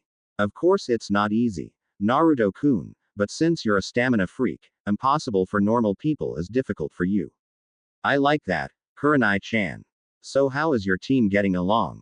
They are fine. Kiba is still a little bit frightened about your killing intent the other day. Hinata and Shino already know who is the black-masked ANBU. They'll be taking the Junin exams next year. You're still a chunin, aren't you Naruto-kun? Still a chunin. How thoughtful of you, Kurenai-chan, it hurts when you say it like that, you know, said Naruto, earning some giggle from his girlfriend. Sorry about that, Naru-kun, but even if you're ANBU, you have to take the test to upgrade to Junin. Since I'm ANBU at the moment, my upgrade test is going to be much tougher than a regular test. You see, in my case, the score is to be stealthiest and deadly as possible, depending on my abilities, they will UPR grade my rank as Junin ANBU. That doesn't sound too hard, how will the test be? Well, I don't know how this year is going to be. I knew the last one because I was able to witness being held. The Junin hopeful pass through a vent at the ceiling and has to suppress his chakra so not to alert the chakra signature seals placed near the vent. Once inside, you have to knock 2 enemy ninjas that are guarding the vent without them even knowing you're there. Once taken the 2, the ninja have to dispose of the bodies, so not to alarm 1 enemy that circulate around the premises. Now, this one you'll have to pass by, leaving him clueless but not take him down. Once the ninja passed him, he have to get to the lower levels without even a noise, since there was noise-sensitive seals on the walls and if your breathing is heavy enough, you're dead. Once you got to the lower level, your target is in the middle of a fake house, being guarded by more powerful and experienced shinobis, since it would be pointless to just face them, you'll have to get inside the house, without being noticed by the guards. If you manage to get inside, without being noticed, you're as good as a normal Junin, but for ANBU standards, you'll have to eliminate the target. Now the target will be apparently alone inside the room, but there will be traps inside. Now that's the tricky part. The last one, they were 2 enhanced henge undercover ANBUs just waiting for you to enter, so that they could dispose of the intruder. The Chunin was negligent and didn't notice his surroundings, so he was caught by the ANBUs, failing his exam. Naruto explained as Kurenai was without a breath and her jaw was down to the floor. I can see now why ANBU are tough. This test is no ordinary test. I wondered if I could get past it.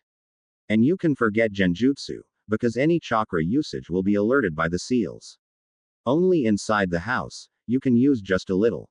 The purpose of the test is to see if you can do the job, without relying on shinobi abilities. It's one hell of a test. I'm looking forward for mine to be held. Mine will be next month.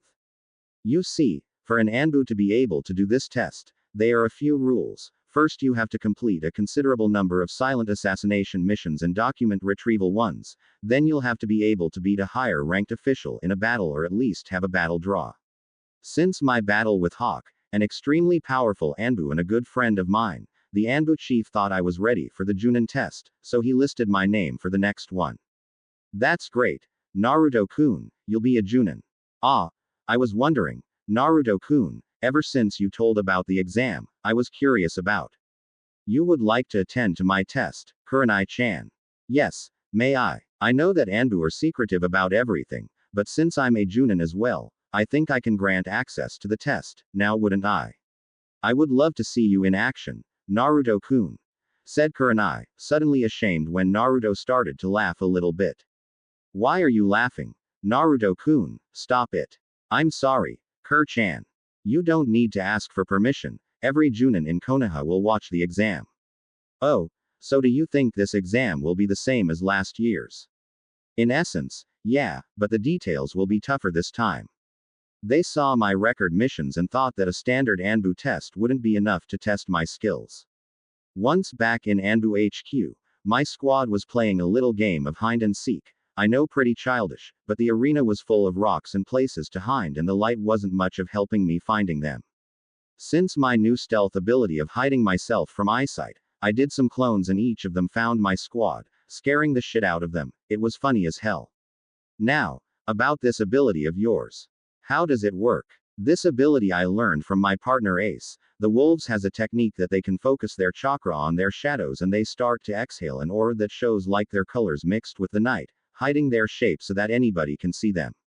I did the same thing.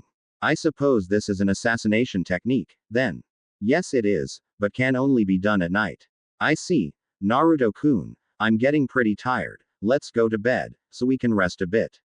When Naruto nodded, he lifted from the couch and carried Kurenai's body like a princess to his bed. It was safe to say that she was already asleep on his arms, seeing that they were comfortable. Then Naruto lied down on the bed and they returned to their sleeping position, as both of them were feeling better about themselves, just by sleeping together. Next sequence. Cut. In the morning, Naruto got out of bed earlier than Kurenai, since he didn't need lots of hours to sleep and started making breakfast for her. Naruto, even though a highly skilled military ninja, treated his girlfriend with most care, bringing her breakfast in bed, while kissing her on the lips for her to wake up. She was having one hell of a dream with her lover. They were lying on the park, just seeing the transparent blue water river in front of them and Kurenai having trouble figuring if Naruto's eyes were even more beautiful than the water itself, when suddenly Naruto kissed her passionately on the lips. She was in heaven. When the smell of eggs and bacon passed through her, she slowly opened her eyes and saw her lover there sitting alongside her with a small table on top of the bed, showing a lovely breakfast buffet with eggs, bacon, cinnamon breads, some juice and the coffee and milk. Naruto-kun, you didn't have to do this, all of this smells good, and did you make this? After a nod, she was marveled at the abilities that her boyfriend had. Glad you like it, Kurheim, I made everything you like for breakfast. Thanks again, Naru-kun, everything is delicious. After some breakfast, the two of them went for a walk at Konoha's streets. The shops were beginning to open and the people were starting to appear at the streets, because of the fact that Naruto is now a ANBU. Everyone thought the demon Brad died or went nuke nin. They kept looking at the new couple holding hands and were marveled at the scene. They saw that Naruto and Kurenai were perfect for each other. He was a little taller than her, so she was holding her arms, leaning her head on his shoulder, much to Naruto's amusement. Tsunade was passing along, heading for the administration building when she saw it. She saw Kurenai hugging the arms of a tall blonde guy with deep blue eyes with whisker marks on his face. Wait, whisker marks. Is that Naruto? My god, he looks like his father so much. I haven't seen his face in a long time and now he's all grown up and with beautiful and experienced looks. God, if I were half my age, I would want some of that piece of meat, what I'm thinking. It's Naruto for cry out loud and it seems that Kurenai already nailed him. They look so great together. You can't even see the age difference, you're really something Naruto. After a while, Naruto noticed one of his comrades hiding inside the alley and informed him that he is to present to ANBU HQ in 2 hours for a meeting with Hawk. After he nodded for the shadow, she disappeared. Once they returned Naruto's home, they began to talk. Ah, Naruto-kun, I'm really glad we got back together. I'm glad as well, Red Rose, I missed you a lot. I missed you too. Oh my god, I am late. I promised my team I would arrive a little early for some practice. It's okay. I have to go to ANBU HQ as well. I would like to take you to dinner tomorrow. Kurenai-chan, how does that sound? Of course I accept. Naru-kun, in case neither of us has a mission, pick me up tomorrow at 9 at my place. It's settled, then, and choose the place you want to go, okay? Okay, then, see you Naru-kun. See you Kurenai-chan. Love you. Love you. After their goodbyes, they got separated and went for their duties, when suddenly both of them turned and looked at each other, smiling at each other, showing that their future will be as bright as ever.